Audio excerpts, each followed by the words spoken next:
Do you have a mystery bag within reach? Yeah, it's within reach. I'm so scared. You should be Mystery. excited. Oh, I know. you should be excited. It's a little bit of both. Yeah.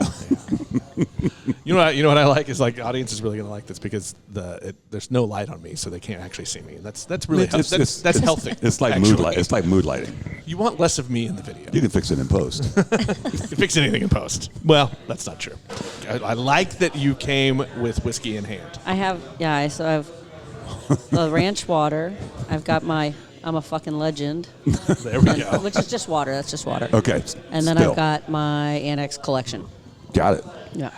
Well, you've got. We're gonna have to talk about the "I'm a fucking legend" label at some point. Yeah, at some point. Because that's badass. So I've got something from badass. Topping Goliath. You've got something from Crooked Stave. Oh, I didn't know who it was. Yeah. I just know it's a fantastic Both sour. of those delicious. Yeah. So you can say the other rules. You can say whatever you want. This is not a she famous. already said it. Oh, so she already she's said a fucking fucking, legend. yeah. So Don't feel bad about saying fucking. yeah. If you need to burp into the microphone. Okay. We like to Lean in. judge burps. Okay. If it happens to happen. If it doesn't, don't Okay. force it. You know what I'm saying? Okay. I cannot force it. It's put me in the hospital that I cannot force burps. You're not a burper? That put you in the hospital? Yeah, because I had gastroenteritis because I couldn't expel gas. Oh, yeah. Holy moly! Twice it's happened. Wow, that's not good. You know what? Try not to burp. If you need to fart, go ahead and fart. No, see, that didn't happen either. That's why I was in the hospital. Yeah. It's got to go out one way or the other, right? It does. Good Lord. I had neither. So I was in the hospital. Literally plugged up. Literally. That's we've heard of non-burpers. We can fix this in post. Can you? We're not gonna. There's not a lot of rules. The other one is just rule number 1: don't die. Don't die. Rule number 2: don't be a dick. That's it. That's all we got. That covers a multitude of sins. All right. So, you ready to rock? Should we do this thing? Yeah, You want to go? Let's go. Let's do it. You forgot how to do it. I did. What am I doing? I did. We haven't been on the road in a while. Yeah.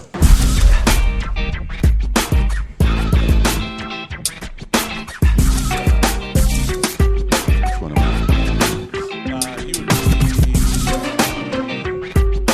I? Beers with Nigel is poured for you by Dire Oil Graphics, promotional products and design. They cover your brand bumper to bumper with graphic design, promo products, and print. See what Dire Oil Graphics can build for you at direoil.com. That's DYEROIL.com. How about that? Is that good? I can hear everything, yeah. Well, I just don't want you to blow out your ears or anything. No, that's all right. Yeah, look, we're already avoiding other health hazards.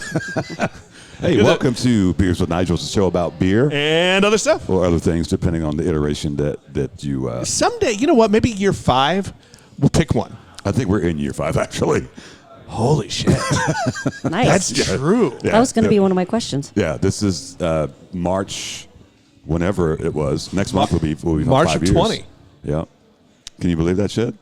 Holy moly. Yeah, because we did 3 episodes before the world ended. Yeah. So it was before shutdown. Yeah. This was just a thing before that, not a result of that. Yeah. Oh, even more I mean, fun. it influenced what we did. For It sure. 100% did because we were going to stay very, very, Very local. local. And then we realized, with the technology and because we had to, we can talk to anybody. Anyone around the world. That's what we've done. I think we Nice. even started with a live Zoom. Yeah. That was none of us knew about how to do a live show, right? Yeah. And it was a shit show. Oh my Lord. Literally.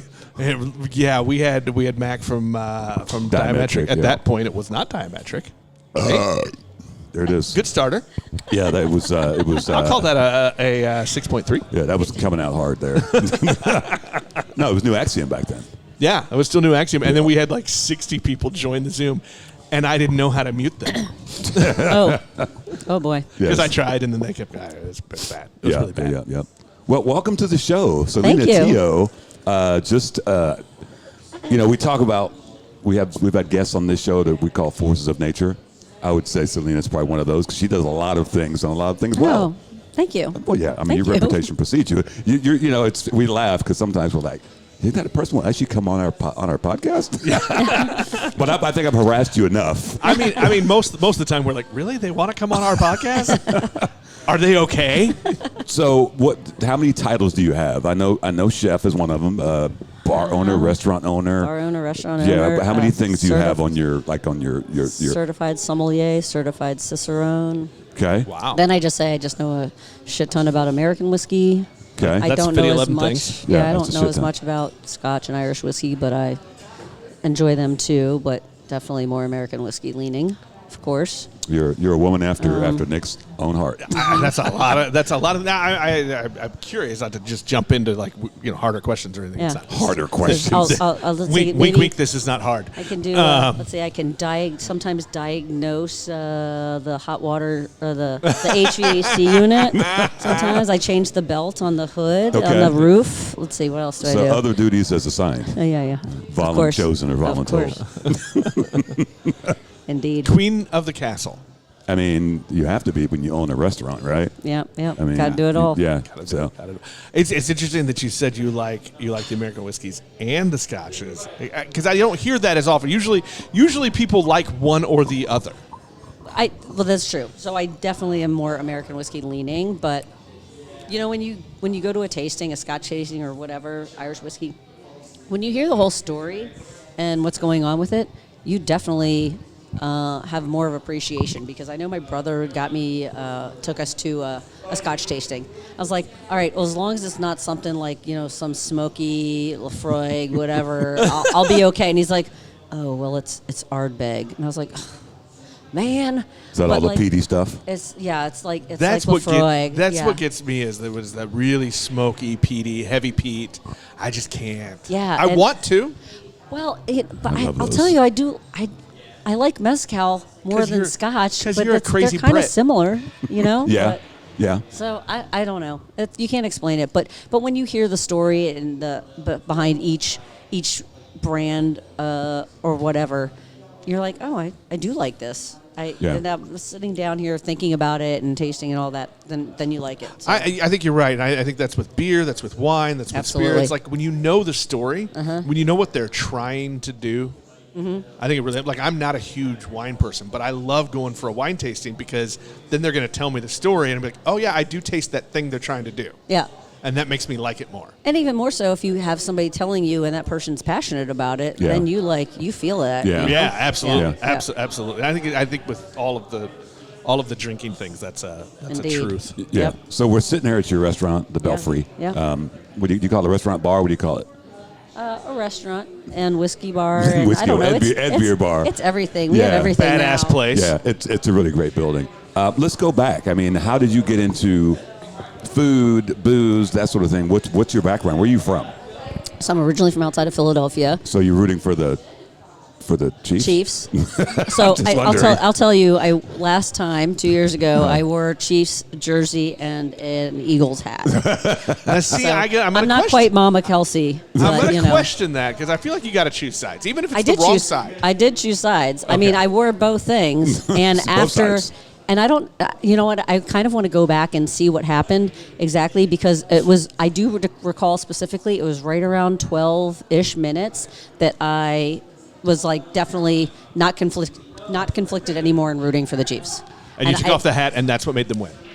Maybe so. Okay. But I did take off the hat, and I was definitely rooting for the Chiefs. But my brother's coming in town. He's an Eagles fan, so I have to wear the hat too, so he doesn't feel like he's all alone on an island. Wow, siblings who respect each other. That's weird.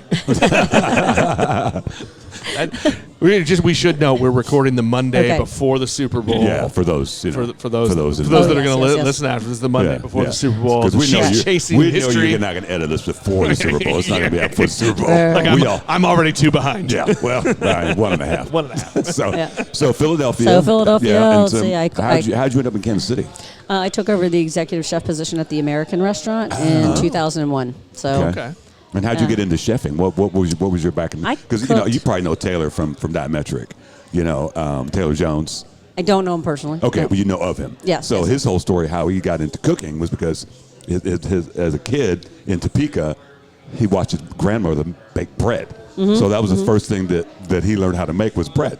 So maybe mine is because I was at home by myself and a latchkey kid that Oh, no shit. Did you have to make your own food?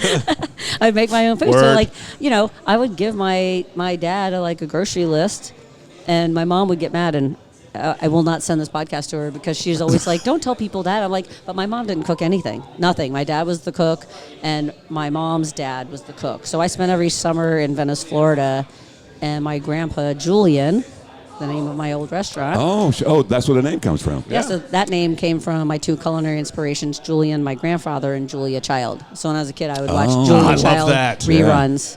So yeah, That's if you awesome. remember the logo, there's like the N was a different color because it was two names put together. Oh, see? Yeah. We're like getting that. I never knew that. Inside Yeah, scoop yeah. right there. Yeah. Yeah. So, I just always loved cooking, and then it just became a thing. And then, when I left the American restaurant and opened Julian, and then I was on a couple of TV shows. And Yeah. When did Julian open? I'm trying to remember that. September 2009. Okay. The best of economic times. Right.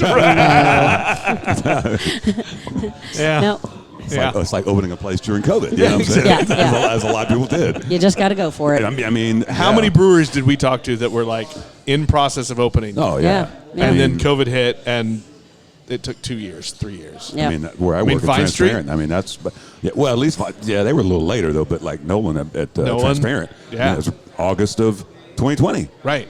You can't not do it, right? Yeah. You're like, well, here we are. Yeah. Might as well open and see what happens. Yeah. So as far as like, again, you're dabbling in a lot of different things. I bet there's some sort of connection between like the food part, the booze part, the wine part, the beer part. What was your influence in outside of food to get into like the whole thing? Because I feel like this is an eclectic place that it comes from a very creative mind. Yeah. So it probably came from when I worked at Walt Disney World before I moved here. And while I was there, I wanted to study for my sommelier exam. And I realized as I was studying for my sommelier exam, it made me a better chef because I understood what happened, the effect, the cause and effect of wine pairings with food and what food did to wine and vice versa. And I just love learning anything. So then everything that I learned just always made me a better chef or a better person or a better human or whatever it is because I just like learning anything that I possibly can. So that's kind of, and then I just like my spirit of choice.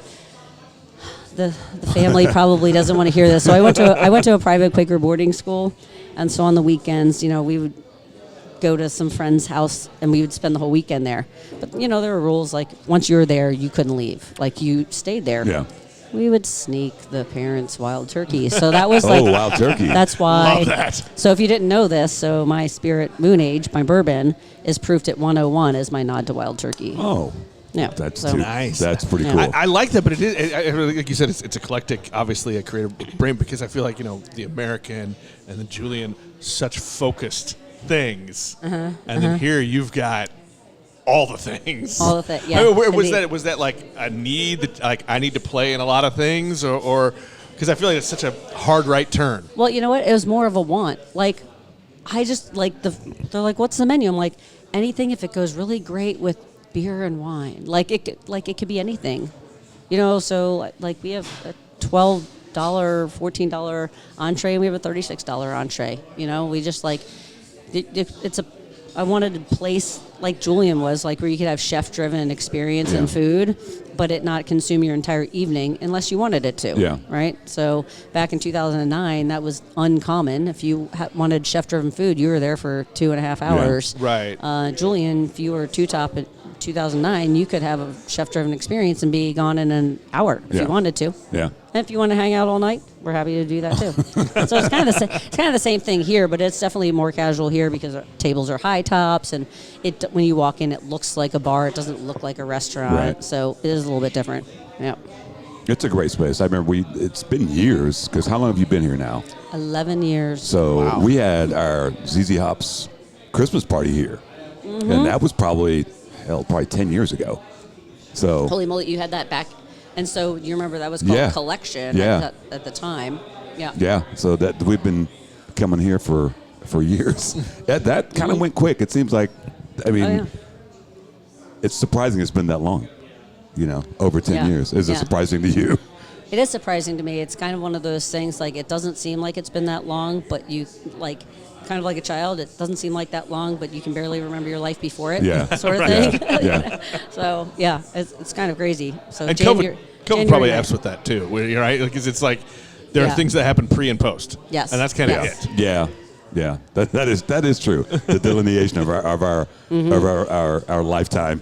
I don't remember exactly when something happened, but I'll tell you it was pre. Yeah, it was before. Yeah. Oh, like this podcast.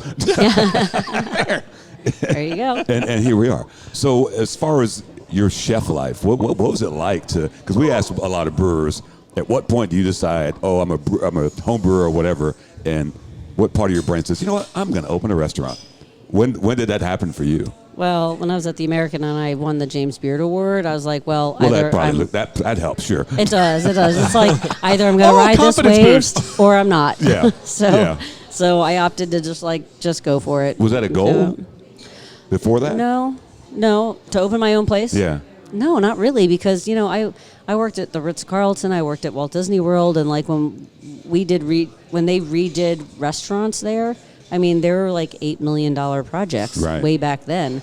And like, I knew if I wanted to do something right, I don't have $8 million. You don't? So then it stopped being a goal of mine to open a restaurant.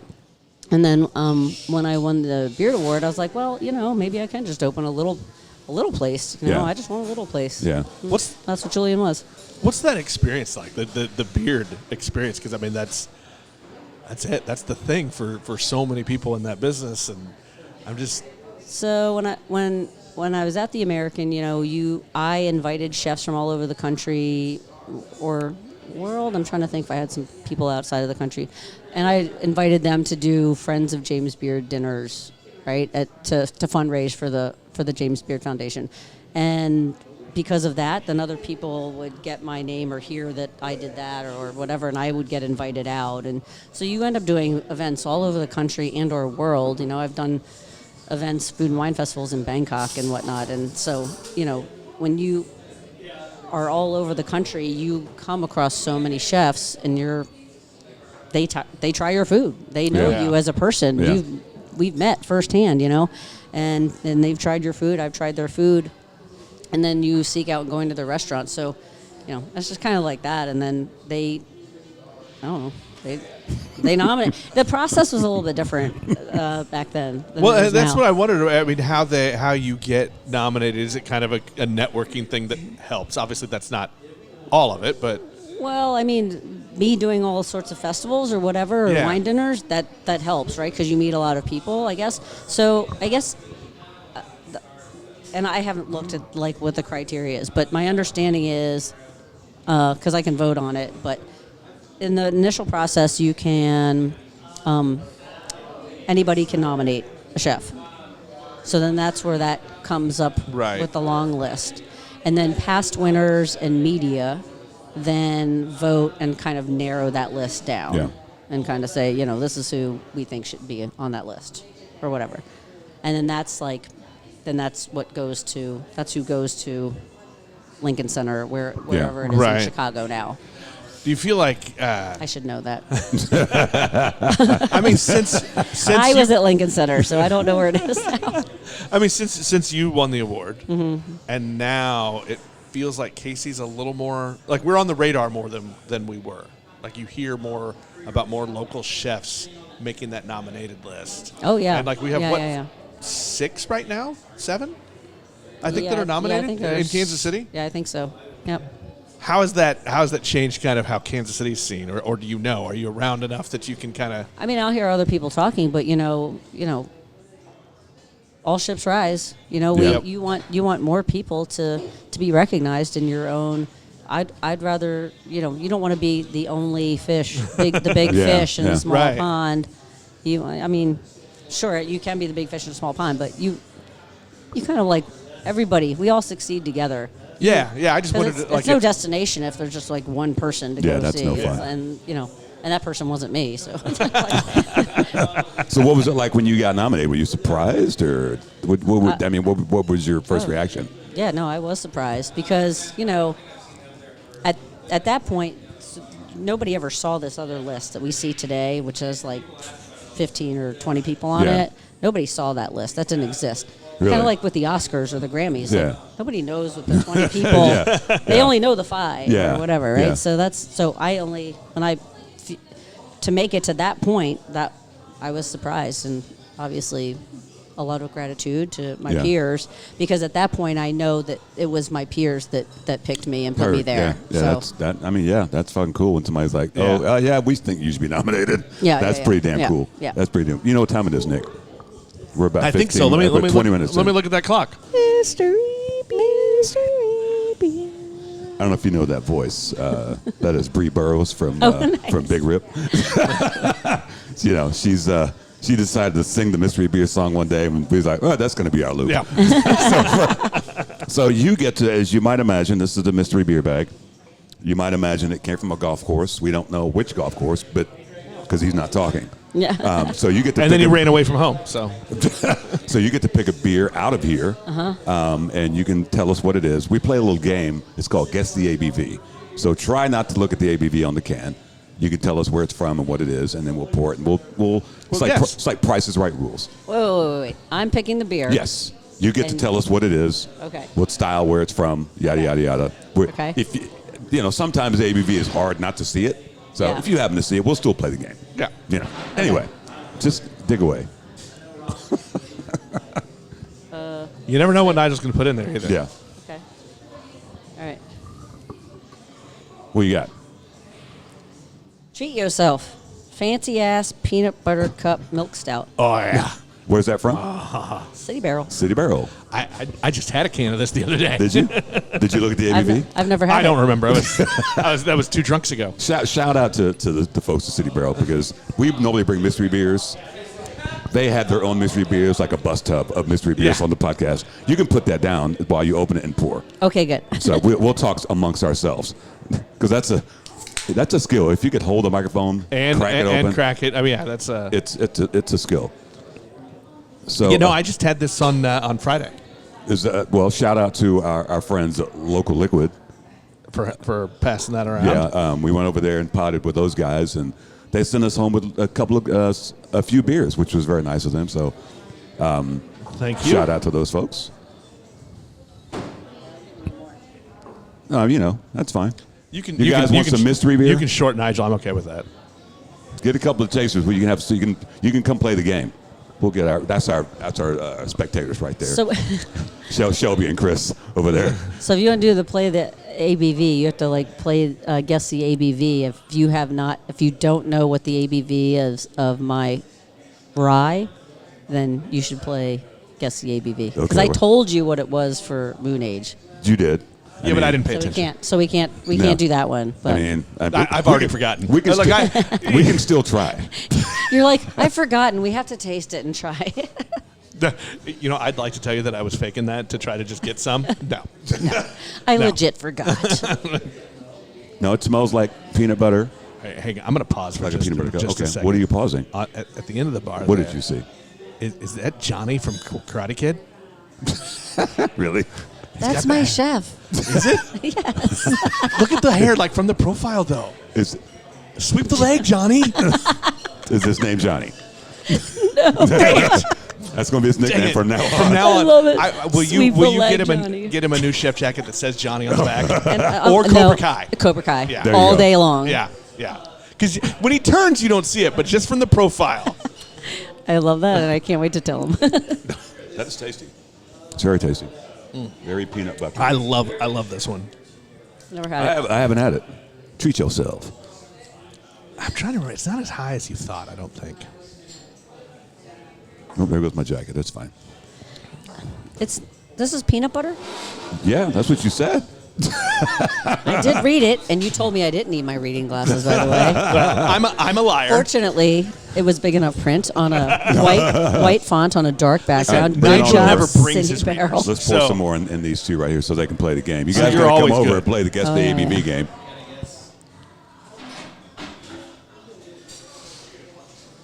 There you go. There you go. All right, I'm putting it over here so nobody does it. Yeah. So I want to say that I don't get on a palate. I don't get a ton of peanut butter. Is there something wrong with me? I think on the nose, I think on the palate, it's more just chocolatey to me. You know what I'm saying? Yeah. This is Treat Yourself. Peanut butter, what was it? Peanut butter something or another? Peanut butter, something another. It's got a little bit of That'd that. be a good beer name. Sorry, it's fancy ass peanut butter cup milk stout. Milk stout. Fancy On ass. the end, it's got kind of that feel of peanut butter on your tongue to me a little bit. All right, let's play the game. What you guys got? Well, you got to The lean into the ABV. mic there, buddy. You got to lean into the mic, though. You got to talk into the mic. This is 9.2. Shelby, listen. 9.2. Whoa. I'll take the under. I'll go 6, 8. I thought he was going to go 6'9", didn't he? Nice. You know what? I will. I'm not go leaving 6'9"? that. I'm not Okay. leaving that hanging. Celina, what do you got? I was gonna say 6'5". You know, I'm gonna go the under. I'm gonna go 6'4". Our actual Actual retail retail ABV. ABV. Now you got to look at the can to tell us what the hell it so is. now I need. Yeah, now you're reading glasses. Oh my god. Chris has his. Just hand it to Chris. Oh, she's got her. She's ready. I got it, but I can't. I don't understand the All right, let's taking see. glasses on and off. Because I can't.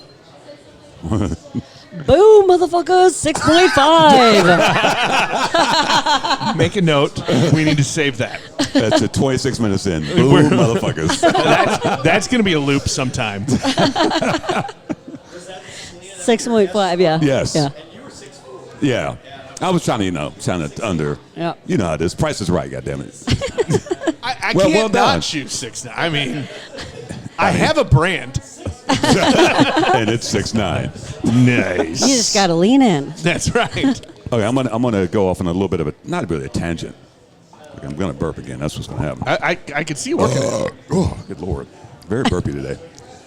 So one thing I love about you, I've seen you around town over the years. One of my favorite memories is it was the first time I met Jason, who owns Long Bell Pizza, and when Crane did that Festival of the Lost Township, and they did the VIP section was they had chefs that did dishes with particular beers. I love that. That was the VIP. That was one of my, that was an epic beer fest.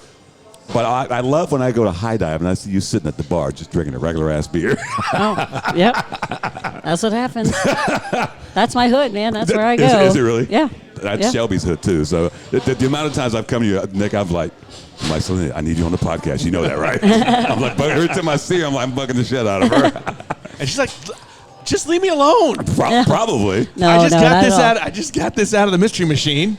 But in fairness, no, I drink this at High Dive. Oh, the ranch water? Yeah, or Oh, they that's what you actually drink? they got it. Yeah, so it's a funny story about that. Oh, Good job. well done, sir. Wait, that wasn't me. Wait, Apparently. I've never had a good score from Nigel before. That was a really good I one. mean, in like That's- 5 years. That's lies. Sometimes you pull off a good burp. It's fine. Anyway, to your story. So I got them to carry this because Amber didn't want to carry ranch water because she's like, well, we're all bartenders. We can make your ranch water. I'm like, I know, but I just like this one particular ranch Brand, water yeah. because, everybody has their brand and you have so many varieties of seltzer. Yeah. Like, I just want this one thing. And so she got it in for me.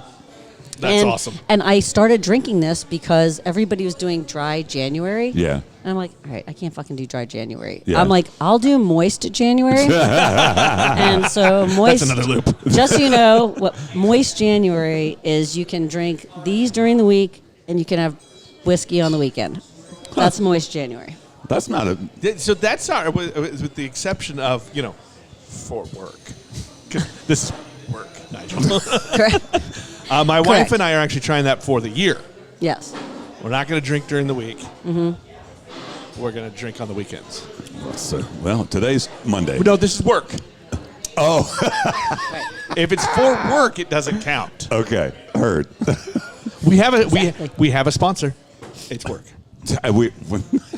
Technically, yes, we do have a sponsor. Shout out to the good folks at Dire Oil Graphics. Don't harsh my buzz, man. I'm not. So, well, that's great. What do you love about High Dive? Because it's such a funny story. So, today's my daughter's 23rd birthday. Oh. And we went to Hamburger Mary's for a drag show yesterday. And then we were like, Nice. let's take her to High Dive. Yeah. Her and her 23-year-old friends. Oh, fun. It's such a different vibe. What is your take on High Dive? Well, all of my neighbors are there. Yeah. And it's my neighborhood. Yeah. And, like, I don't know, everything. They they carry my spirits. They carry whiskeys I drink. They support me. I support them. It's a neighborhood. It's community. Yeah. Yeah, that's the biggest thing. And their food is like, I tell people, I had some friends who told me, they sent me a picture, because, the big thing about it, and I keep telling him, the mystery beer machine that's roulette for me. You know what I'm saying? I mean, that's. I'll be honest, it's too scary for me. No, you know what? You never do it? I was like, I saw one time a peach natural light came out. I was like, no fucking way. You know what? That's No. a mistress. That's a mistress I can't turn away from.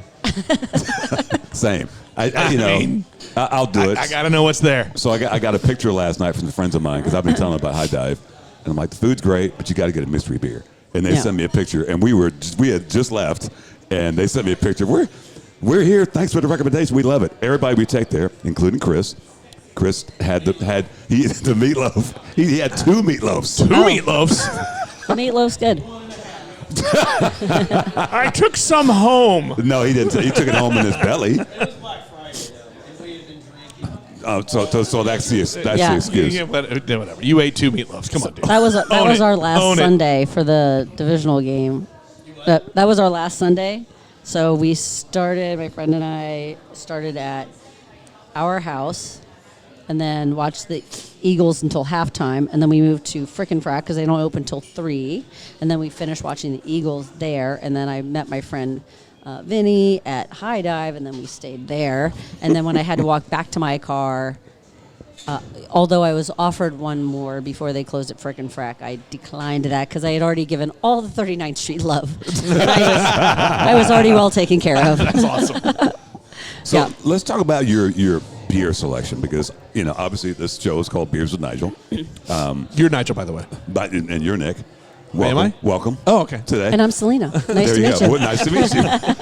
So, just looking at the beer list, even walking in today, I'm like, there's some eclectic shit on there that you don't see at every beer bar. We kind of talked about the wine thing influencing you, you being a chef. Mm-hmm. How did the beer game come to you? And we'll even go a little bit further. We always ask this question. Everybody knows that delineation, what they were drinking before they drank good beer. What were you drinking, or were you a beer drinker at all? No. So in high school, when we were snaking the wild turkey, I love that. we were drinking like elephant malt liquor. What the fuck is that? What is that? Is that an East Coast thing? I mean, it was kind of like a bang for your buck, I guess, back then, right? Because we were kids. But I would say it was Mickey's Big Mouths. But then after that, when I was in college, I drank Sierra Nevada Pale Ale and Anchor Steam. Those were my favorites. Oh, so you were bougie in college. You leveled up. Yeah. No wonder you're a chef. I was grabbing suitcases of Keystone Light. You must have money in college. No, well, I'm a cheaper date. I'm a little smaller than you are, so I didn't have to drink 20. I could drink like 3. I mean, fair point. So you kind of gravitated to. I mean, that kind of makes sense. If you know how to make good food, you probably know good beer from shitty beer. I guess I didn't necessarily, but I just, when I had it, and I maybe was in a restaurant out eating at a nice restaurant, and that's the beer that they had, so that's what I got. Okay. So I didn't necessarily seek, I want a good beer. I didn't know. Yeah. It was just like whatever was, wherever I was eating, right? But I was telling somebody earlier that I would save my money when I was 16, 17 years old, being a busser and a server and whatnot, and I would go to really fancy Le Bec Fin restaurants in Philadelphia.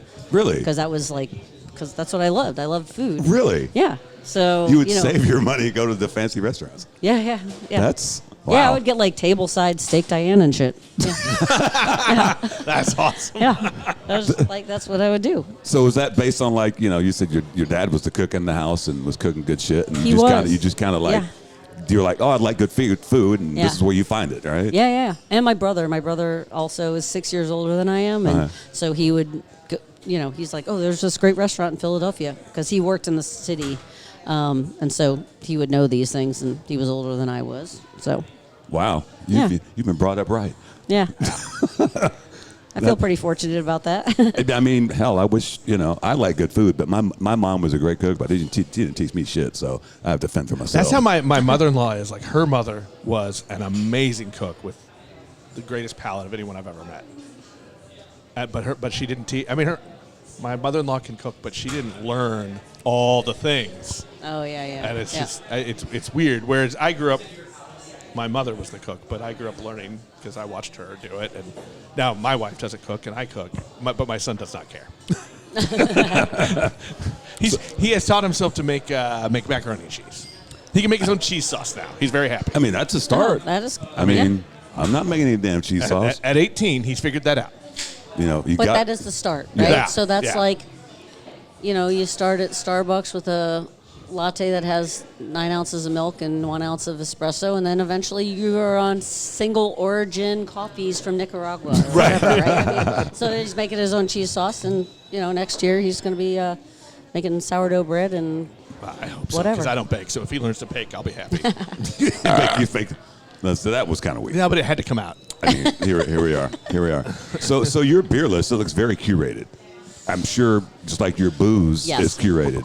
Yes. What? When you're sitting around thinking, what am I going to get? What's going through your mind? So I will say I always took pride in the fact that people, given like when I first started 11 years ago, I wanted to serve craft beer and I wanted it to be served with good food. Yeah. Right? Because like the options were very limited. If you wanted good beer, you didn't get good food too. Yeah. And so I always took pride when somebody said, I love that your list, it is curated and, it's got breadth and all the things.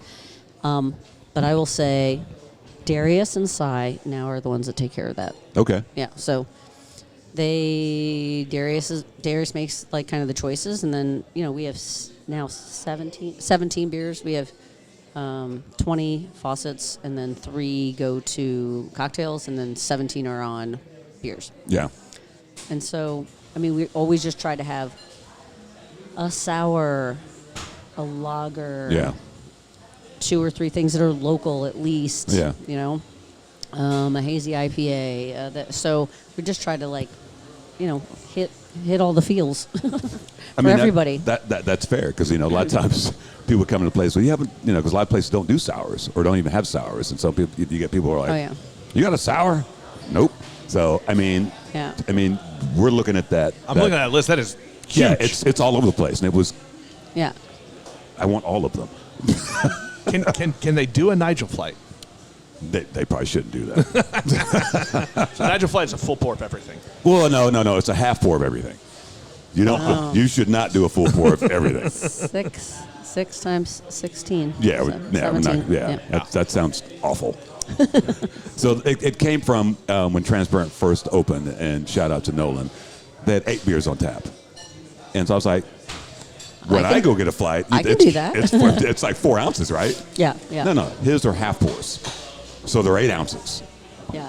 and Ours are so 7. 8. Yeah. Those, You know, Six. first First 8 day. ounces, I was like, no, we're not going to make it through this. So it's become a stuff of legend that people will come in and be like, we want the Nigel flight. And they'll line them up, and generally it's at least 2 people. Yeah, so. usually it's a Yeah, shared. it's not Nice. one. I'm shared not, experience. Not I'm for gonna one get- person. And the last people who did it didn't drink the whole thing, but they were on tap and taking their notes. They were from out of town. They just wanted to try all the things. Yeah. But I appreciate it because they're like, it's a great social media opportunity Yeah. when they line them all up, all 10 beers. So, I wouldn't advise it, but it's a thing. If you come Yeah. see me at Transparent.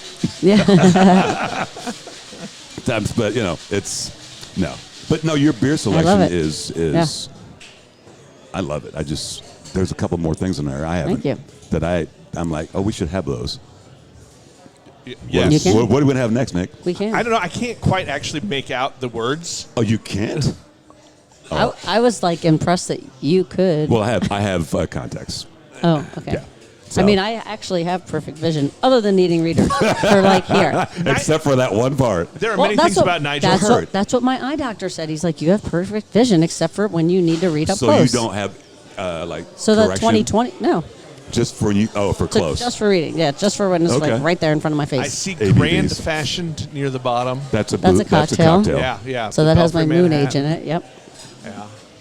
We're going to have to talk about the spirits here in a second. Okay. But yeah, I can't really make out a lot of the words. So let's talk about the spirits. Yeah. I mean, What are we making? obviously, it's wide ranging. You're very particular about what you have up there. I'm guessing. Yeah. Yeah. Well, so there's about 400, at least 400 selections up there on the wall. Damn. There's nothing repeated up there. They're all single bottles. Really? Yeah. So it's like sometimes there's places and there's like, there's lines of the same thing behind it. Right. There's not a duplicate up there. Wow. Wow. That's exciting. So That is life So, goals. yeah. So I mean, how do you? Yeah, how are you going about curating and picking? I mean, that's a lot. So I've so because of the wild turkey thing, I'm known for bourbon, and so we have about 170 bourbon selections, about 70 rye, 70, 80 scotches. You're making Nick cry. Probably about 50 American whiskeys that fall under that category alone. Tequila, mezcal, sotals. Yeah. Sotol, yeah. Yeah. You had Nigel at Mezcal, by the way. I do love mezcal, but the only reason I know about Sotol, Diametric did a Juan Moore, their Mexican lager, in a Sotol barrel, Oh, nice. and it was super unique. It kind of freaked people out because they didn't really understand that. Yeah. Oh, she took a picture of it. That's helpful. I mean, you could just pick it. I don't even know. Do you want another beer? Well, yes. Can you surprise us? Your daughter's calling you, by the way.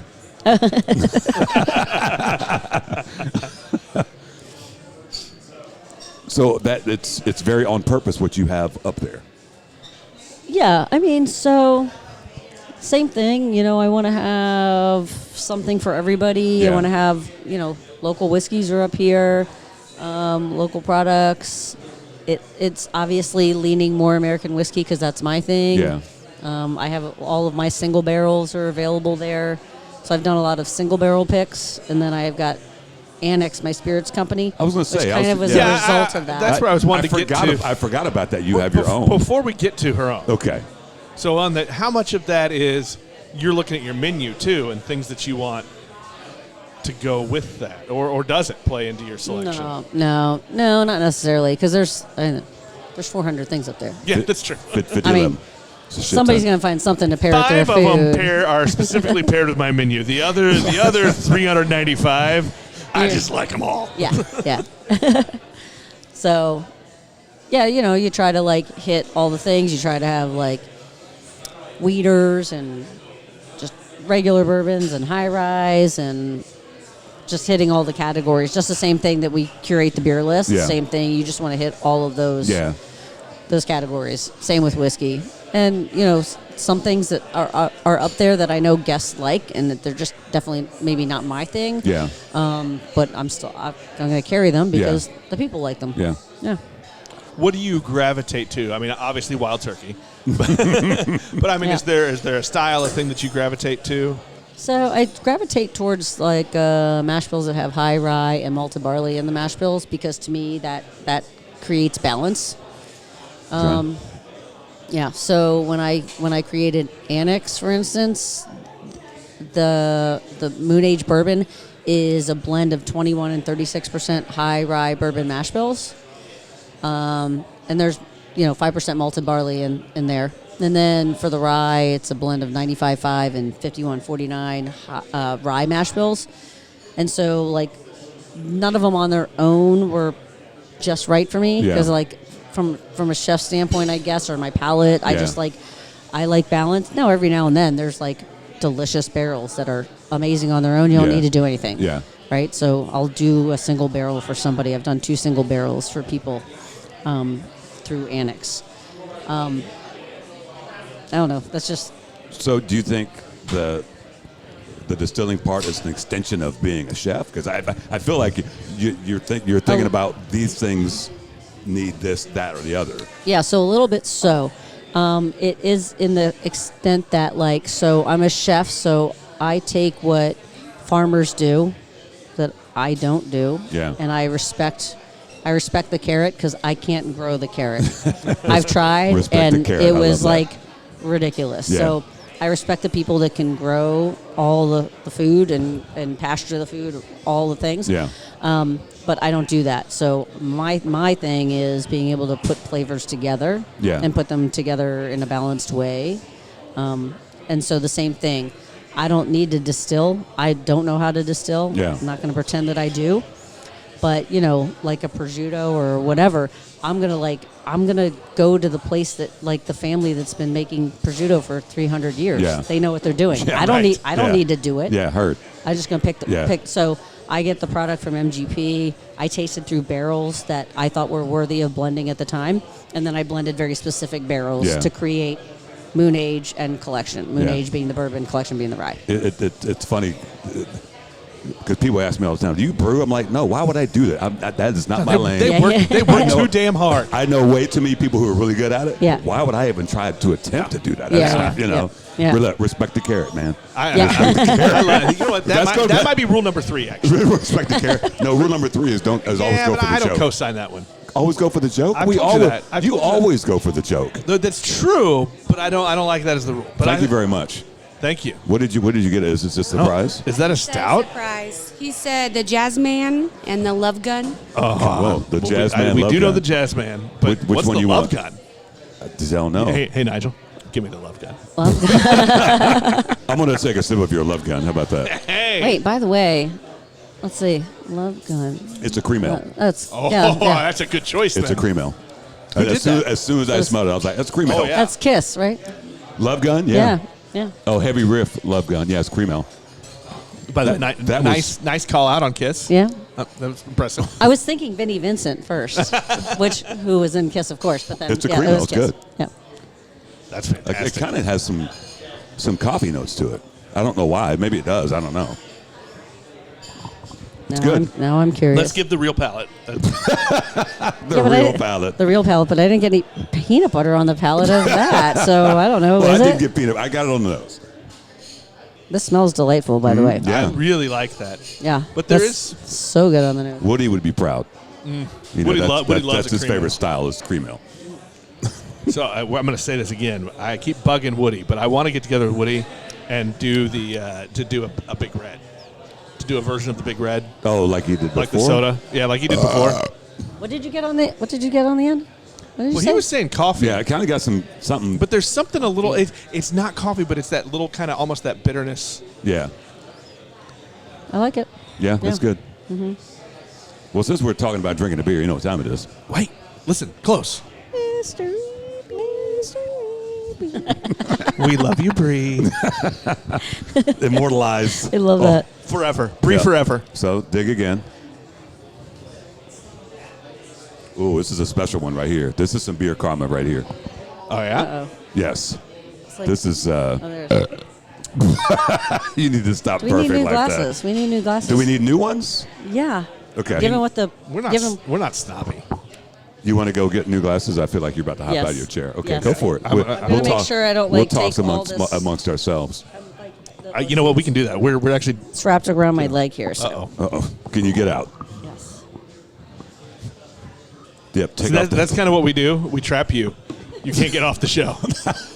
Once you're in, you're in. Oh, Oh, there it boy. is. Uh-oh. She almost went down. That would have been a first. Somebody gets injured on the podcast. At least it was on video. Yeah, we got it on video. What'd you get to eat, Chris? What do you got over there? The wings? Fire? And it looks Yeah. like, is that a cheese stick? Is that a cheese stick you're eating right now? What is that? That doesn't look like a wing. What is that? A pretzel stick. Okay. So he's about to, he's chewing Should we take bets on what? the wings. Oh, you hear that?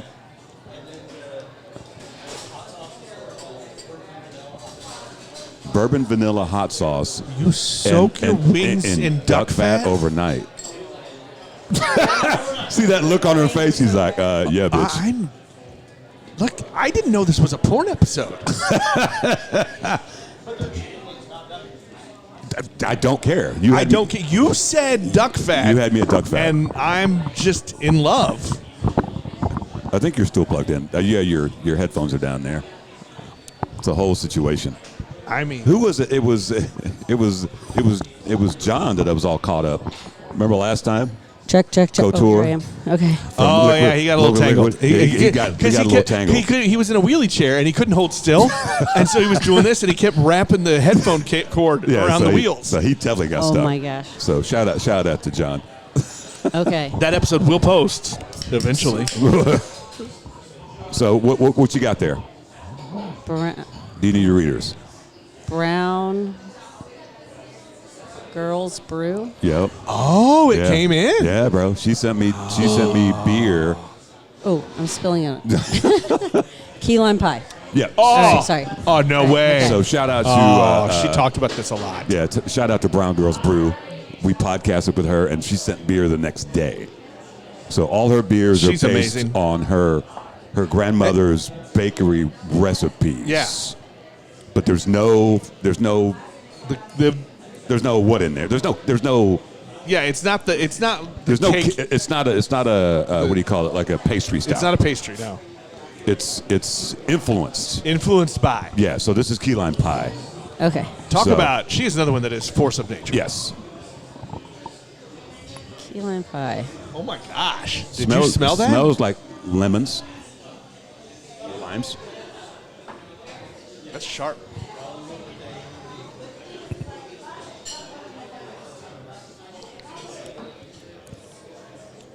Super subtle. It's not super limey. I was expecting more of a punch to the face, but it's not. No, it's not. Because when I first smelled it, it came really sharp to the nose. So I was thinking, oh, this is going to be key lime in my face. No, And it is not. It's very subtle. I kind of get a little kind of creamy vanilla. Yeah. Yeah. Mm-hmm. That's good. It's definitely interesting. We had a spillage over there. Oh, no. Key lime spillage. Y'all Ruh-roh. spilled it? Say what? Mint? I mean, Mint. I could, because I think lime and minty can be kind of close. It's probably from those duck fat chicken wings. They are so good. Like my son is cooking dinner tonight, so I'm worried about what I'm going to go home to. But now all I can think of is wings soaked in duck fat. Well, you're gonna have to get some of those to go. I might So yeah, have to. they're cured overnight, and then they're slow cooked for an hour and a half in duck fat, and then they're cooled, and then Yeah. when you order them, then we fry them to order. Oh my God. Oh my.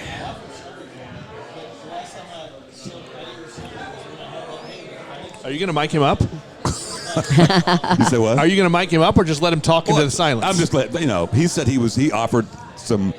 She did not want your wings. I don't know why, but here we are. So anyway, let's I love play. your Let's boots, play the by game. the way. I love your boots, by the way. Oh, boots. Yeah, boots. So shout out. Of course, to, you're like, oh, boots. No. You sounded disappointed. You sounded show's getting disappointed. weird. You thought she said boobs? Seriously, I was like, this show's getting weird. I made one porn joke about duck fat, and now this. Gone down that rabbit hole. I guess my earphones weren't still on when that happened. That was when you fallen over. Yeah. He was happy he got that on video. So here we are. Oh, good. So I don't know where to go on the ABV on this one. Okay, ABV. 4.7. 5.1. I was going to say 5.2. I'm going to go 4.5. 4.6. Actual retail ABV. Can't see it. Oh, shit. She has glasses on. You got glasses. Oh, there you Chris go. got his glasses on. However, there's no light over here, so yeah, sorry. What are you, Canadian? 4.5. Ooh, ding, ding, ding. Was that you? Yeah. Well, I haven't won in a while. Normally you get the rest of the can, but ain't shit left in there. Say it again. I went 4.6. Yeah. Yeah. Here we are. I haven't had a win in a while, so I'll take that. You'll take a win. Nigel and I are typically not good at this game. Yeah, this is actually surprising. But the fact that you got That's so funny. right on the nose the first time, congratulations to you. Thank you. It's no Thank you. James Beard Award, but it's still an award. Yeah, but I got to say boom, motherfucker. But I actually When want do to you make a plaque point. now that says "Boom, motherfucker," and When we do you just get give to it say out. that? You are the first "Boom, motherfucker" winner. Recipient. You get a sticker, and so when anybody gets it right, then they get the sticker. Ooh. I'll have those stickers made for you. Ooh. Yeah, Ooh. yeah. Wow. Yeah. We're at big time now. I'll get my design team right on that. Our design team, as you'll see when we give you stickers, it was Nick one night drunk on what, rum? It was a bottle of rum. Yeah. Have you ever seen our stickers? No. They break all rules of graphic design. I just happened to bring some because I just looked at my bag and I'm out. There you go. That's neat. She's like, yeah, I can see you were hammered. It's going on. I can tell you were drunk. It'll fit. Oh, look, it fits right there Perfect. between the. I brought some more so you can put them on hello, the I'm a cooler as fucking well. legend. Yeah. And Yeah. What's the story? Let's talk about that. Yeah, what's the story with that that is sticker? an epic sticker. it's actually, you know what? I feel bad because I'm not going to think of the name of the winery, but a winery gave it to me. She's from. Let me think. But that was her calling card. Which I That's love, fantastic. Which I love that. Yeah. Fucking legend. Hi, Hello, I'm a fucking legend. Give me a call. Yeah. I love that. Yep. That's great. And I think of the courage to leave that as your card, too. Yes. I mean, we're all going to sit around and laugh, but to have the courage to actually make that your card. Well, she is a fucking legend. I can say that I believe she was the wine director at 11 Madison Park. So she is a fucking legend. She is a fucking legend. There's that. Here we are. Here we are. So, So I brought the let's play the guess the. I mean, you have a third one, right? Do you have a third yeah, one? but we can, if you want to interject your play, I guess ABV, Oh, we're no. down. You know, we're not afraid. I was gonna say we'll save the booze after the beer. Okay, I heard. Yeah. She has a whole. I know. Well, no, look, those bottles have been eyeballing me. No, you've been eyeballing them. Oh. That's not true. So Celina's got you. I'm a gentleman. Are you? Your eyes aren't, apparently. All right, this one I feel like I can pour another beer on top of this one, or I can just rinse it. Okay, either way. I was tempted to do a little cuvee with the peanut butter and what was left of my sour earlier, but I didn't. So question for you. So Yeah. on the beer side of things, you said you're Cicerone. What level are you? Certified. So that's the second of 4. Okay. And Yeah. what made you decide to do? Because sommelier, all these things. What it was? You said you'd like to know and be educated, and I do. I like learning new things, and to study for the certified level. yeah, It was helpful for me because I was in the middle of opening the Belfry, Yeah. and everything I learned to study for that exam, like I use on a daily basis. really. Yeah. Wow. Like learning to clean, like proper line cleaning and troubleshooting a Yeah. draft system Yeah. and all that kind of stuff. Yeah. What was that like? Because I took the first test, just server, and Yeah. the next level. What? Because we had what's his name? Neil Whitty. Neil Whitty, We yeah. had him on, and then we had another person on that she's advanced, and he was her proctor for her exam. So it was the wildest shit. But just looking at that test, what was it? As a beer person to a beer person, what was it like to take that test? I will say I furiously wrote and it was sloppy as fuck, I'm sure. I furiously wrote for 3 hours or whatever the written exam is. Yeah. And I just got done. I could not really go back and review all my answers and add shit to it. I couldn't do that. I literally was just writing as fast as I could the entire time. How long was the test? It was 3 hours for written exam, I think, and then you have the blind tasting. I thing. cannot Which is understand an hour, why a hour and grown-ass half. human wants to go back to school and do that shit. Learning stuff. Learning is fun. Taking tests is not. I know, but I don't know. I mean, I guess it's not it's about beer. Is that? It's kind of weird for me too because I'm not I'm an all or nothing person. So for me to take something, same with the certified sommelier exam, I don't have a desire to be master level. Yeah. So that's strange for me because I'm kind of all or nothing. Because when I was studying for the sommelier exam, I was studying all the time. I had flashcards in front of me when I was expediting. So if I had a second, I'm memorizing the 5 first growths and all that kind of stuff. And same with studying for the Cicerone exam. That at least I use that more frequently Yeah. because we don't serve as much wine up here. Yeah. But I don't know. It just makes me a more well-rounded business person, Yeah. chef, just all around. I don't know.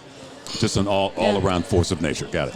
I think it's awesome, and I respect it, but I just think to myself, like, there's no way. I could never. I like learning. I like doing, but I have no desire to be a student again. So right, like classroom student. Yeah. So I get to.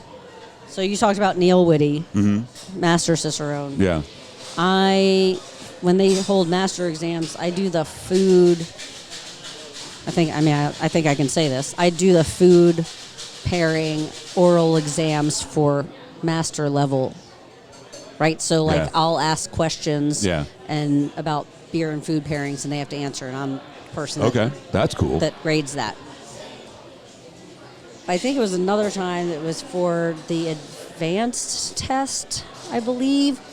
And there was a guy there, and I don't remember, but he was like super fucking high up there, like in the military, like at the Pentagon, the blah blah blah. I don't even remember what, but same thing. It's like we're like, why do you want to take this test? He's like, well, I just like beer and I like brewing. I like doing this, and so it's like he has no reason to take this test or whatever, and he's a like legit person like with a full career that doesn't need to take this test, right? Does nothing for him except for just satisfaction of learning something and I guess being legitimized for taking the test or whatever, I guess. There are people who enjoy that, and that's how they like to learn. They like to collect those things. Yeah.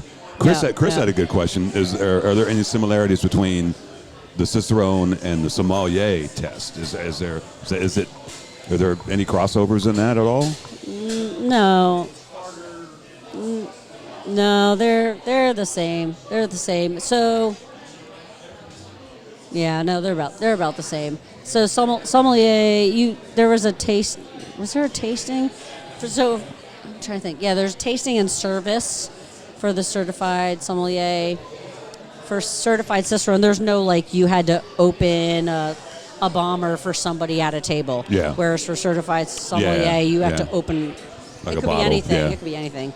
And like while you're opening that bottle, they're like asking you questions, just like a diner would at a table. Like if I'm opening a bottle of champagne, and they're like, "So how's the foie gras?" And while you're doing all that, you have to answer all these questions, right? So there wasn't anything like that for certified Cicerone. It's good to know. When you dig in and you're talking about the palate aspects and tasting and all those notes and things, and then also like in process, are those similar between wine and beer? Yeah. And like, the fundamentals of pairing, food and wine pairings, food and beer pairings, the fundamentals are the same, and everything around it, tasting, it's all the same. So we talked about what you gravitate towards in booze. Mm-hmm. What's your style of beer that you like? Sours. Really? Yeah. Okay. So I get to judge Festival of Barrel Aged Beers. Not judge. Yeah. Festival of FOBAB in Chicago. That's the year. one I've been telling Nick we need to go to. That one. I bet that sounds amazing. Yeah. And so I remember the first year I went, I met another judge, and he's like, "What are you judging?" I'm like, "Sours." He's like, "Oh, God, I could not do that. That's awful." I'm like, "What are you judging?" He's like, "Imperial Stouts." I was like, "Oh, God, I could not do that." So it's like everybody has their thing. But then, of course, 2 years later, and like 2 years in a row, I judged Imperial Stouts. Oh, no, that's it. Yeah, the barrel aged stouts, and yeah. Ooh. Oh, double up. Yeah. Fun fact: 100 and some episodes ago, Nick did not like sours, and then he had a sour from Service Brewing. Courtney Shout out Service. to Courtney, and then he immediately made a shirt that said "Courtney Service Fanboy." Do you still have that shirt? Well, it doesn't fit anymore. It's time to get back on that cricket and make another one. Chris is over there cracking up at you, man. We did. But that goes to what we talked about all along, though, is you don't know until you know. Sure. I thought I knew what sours were, and I didn't like them. Well, it's just like when we rolled up in here, you surprised me, and I What did immediately you went have? sour. What did you have that you? I don't said, even. I don't like it. I don't even remember what it was. I remember that we were on. We were at a bar. A friend of mine ordered one. I said, "Oh, let me try it because I'll try anything." Mm-hmm. And I didn't like it, and so in my head, I don't like sours. So for a few years, and then I tried something like, "Oh, but I like that." Yeah. So mine was Le Terroir, New Oh, Belgium. yeah. So I did a chef event in Chicago at Mindy Siegel's place, Hot Chocolate. Okay. By the way, she makes delicious edibles. Okay, that are heard. available. What's the name of the place again? Her restaurant's called Hot Chocolate, and her edibles are just called Mindy's Edibles, I think. Okay. But Sending note to my Chicago friend. Yeah. so we did an event there, and Lauren Salazar from New Belgium was there, and we were paired. My dish was paired with Le Terroir, and I drank it, and I just could not stop drinking it all night. It was so freaking good. That's a great beer. Yeah, and so she is like, "Oh, we should do a you could come and do a blend sometime." I was like, "Oh yeah, Ooh. that's nice. That was nice of you. That's kind of you to say that." And then saw her at some other event. She's like, "Oh, we should do that blend sometime. You could come to the brewery and try all the sours and make your own blend for the restaurant." I'm like, "Oh yeah, let's do that."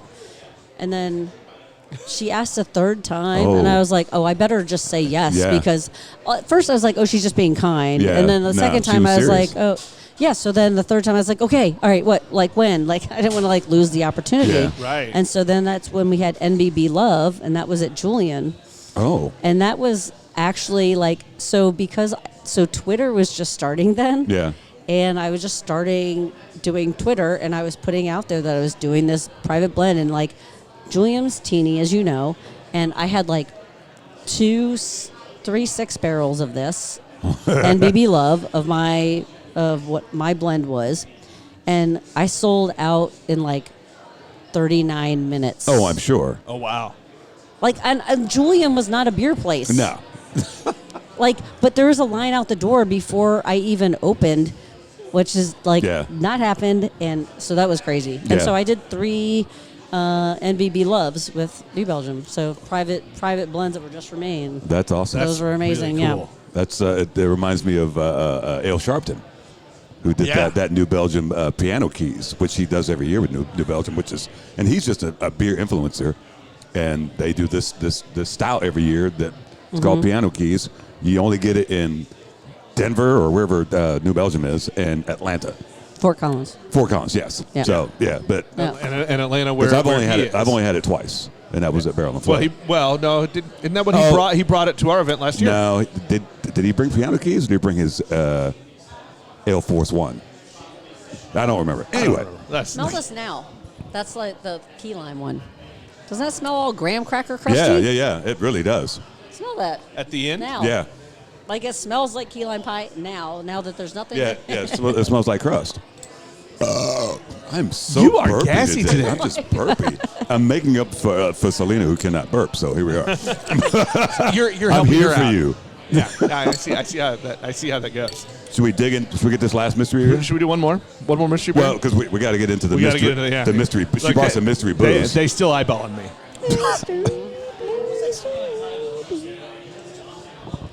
Was that the one from out there in where's Kansas State? Manhattan. Yeah. What was the tall grass? Maybe that key lime. Oh yeah. Yeah, that was a good I've one. I've had that one. Yeah, that's good. There's only one left in there, so here we are. Oh, it's a big guy. boy. You like big boy? That particular thing. Fiddlehead Brewing Company. Yeah, that's some beer karma. Thanks to my buddy Chris over there. He bootlegged that from Vermont. It's a good road trip. What style is it? Is it an IPA? Imperial IPA. Okay. You can put down your microphone if you'd like to crack it open. Okay. Stand by, kids. So I'm not. No, so I'm not going to guess only because it was really big and you already obvious, saw and I saw it. So I think I know what it is. You know what? We Okay. appreciate your honesty. yes. We Okay. can still play the game though. All right. I'm putting this down. So Chris just went to Vermont, right? Drove back. Did I tell you the story? I was like, Yeah. hey. So when you go to Vermont, I was like, hey, Lawson's Finest Liquids. Remember I posted Yeah. Sip of Sunshine? Yeah. I said, Chris, it's all over the place. You should pick that up. Is that who brought you the yeah, sunshine? yeah. Oh. That's my brother from another mother right there. I was look. You posted that. How many weeks apart are we? We 4 weeks apart? 5 weeks? 6 weeks? 4.5 weeks apart. We're the same age. So yeah. I was jealous when you posted that. Yeah, I have another. I have two other things that he brought me. So I do have another sip of sunshine. So shout out to the bootleggers out there. Do you have your own theme music when you're bootlegging across the country? It was expensive. You had to buy a car. that he got all the strikes on. Can we? Oh, you're free, but aren't you down to 4 strikes? Let's not talk about car buying right now. Nick's going to get triggered. Well, he got triggered because when you buy a Tesla, if you don't pay attention enough, you get strikes. What? The self-driving turns off. Oh. And he got all the strikes in 1 week. Because he was on his phone the whole time. Am I back I'm on? like- That's because of the dude that was filmed that was asleep at the wheel yeah, I remember in that. LA. Didn't he crash? He didn't, but it was like bumper to bumper traffic, so he's just like Well, I was like, Chris, I'm like, you were that confident in the self-driving. I don't know how you have that kind of confidence. Do it immediately, I wouldn't. It's like I told Audra, my wife. I said, it drives better than me, and she's like, that's a low bar. That's fair. Yeah, I wouldn't jump behind the wheel and be like, let's self-drive immediately. I'd have to see what the fuck's going on. I don't trust the AI. I don't trust myself. Have you ever seen that movie Her? Yes. No, I haven't seen that yet. Oh, That's go watch creepy. it. It's so great. Creepy as fuck. No, It's not great. It is because robots want to kill you. Yeah, exactly. That's why it's not good. Just like cats. Wait, did you see the video of the dude in downtown Kansas City walking the robot dog? Yes, Yeah. I did see that like yesterday. Yeah. Like, have you seen Black Mirror in that episode? Oh, with yeah. Yeah. No, there was a dude. Why do you need to walk a robot dog? Do they need to be walked? I don't. It was I- right around I don't here. It know. was yeah, downtown It here. was like 2 blocks from here. Apparently, it was here. I feel like it was in front of Cosentino's. Yeah. Just have it in front of Constantino's, of course. Yeah. So you walk your robot dog. Yeah. It was strange. Look, the robots and the cats will team up, and we will die.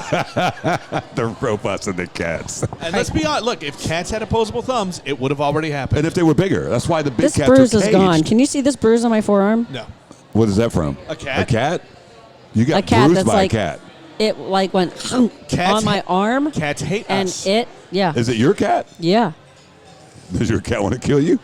Oh, Yes, no. they all do. I feel like yes, but like he's a lover until he's not. Yeah. Aren't we all? He fucked me. Here we are. He fucked me up. Look, I'm telling you, if cats had opposable thumbs, we'd all be dead. They hate us. Or if they were big. Dude, have you seen their teeth? They don't need opposable thumbs. No, they can't work the tools yet. They just need to sink those teeth into your Yeah. freaking neck. Here They we would are. have guns, and they would kill us if they had the thumbs. They don't need guns. Definitely a double IPA. Mm-hmm. The nose, Indeed. That's good. all the way from Vermont. Yeah, I like What's it. the name of the brewery? I like it. Fiddleback or some Fiddlehead, shit? Fiddlehead. Shout out to Fiddlehead. I like that name. I wonder Yeah. if they have a. Fiddlehead. Do they Over have a and over. Fiddlehead It's just fun to say beer? Fiddlehead. Fiddlehead. I wonder if they have a Fiddlehead beer in the springtime when the Fiddleheads are out. What's a Fiddlehead? What is it? It's that a snake? Fiddlehead fern. It's like you cook them, and it's that a like snake? it's the Fiddleback, Fiddlehead. So Fiddlehead, it's the fern before it unfurls, if you will. So it's like Is that this. a Vermont thing? Fiddlehead? They are in the Northeast, yeah, for sure. So there it is. That makes Yeah. perfect Like, sense. I've never met a plant I couldn't kill. I mean, I walk by them, and sometimes they just wilt and die. Wow. Okay, so Confessions. here we are. Nick's Confessions. My wife and I have switched to fake plants Because you can't kill them. because it's better for them. Like, let's keep the plants safe. Oh my gosh, I saw a reel where this daughter was laughing, an adult daughter was laughing at her mom because her mom was watering the plant. And the daughter's like, "What are you doing?" She's like, "I'm watering the plant." She's like, "How long have you been doing that?" She's like, 3 years. She's like, "That is fake. I bought that for you." He's watering the fake plant. It was like Got a succulent. She's like, "Have you seen it grow?" She's like, "Well, now that you mention it, I guess not." My mom had a houseplant she kept alive for 52 years. That is Really? incredible. The only reason it died was because she could no longer bring it in at the end of, inside at the end of the summer, and because it wouldn't fit through the door. Oh, one So of those she big had ass to- plants. She had to let it go. Sounds like my mother. She was not happy. Oh, That's pretty. Yeah. 52 years. That's yeah. crazy. Yeah. So the ABV obviously is going to be big because you saw it, and it tastes big. Chris, Does taste big. 7-1.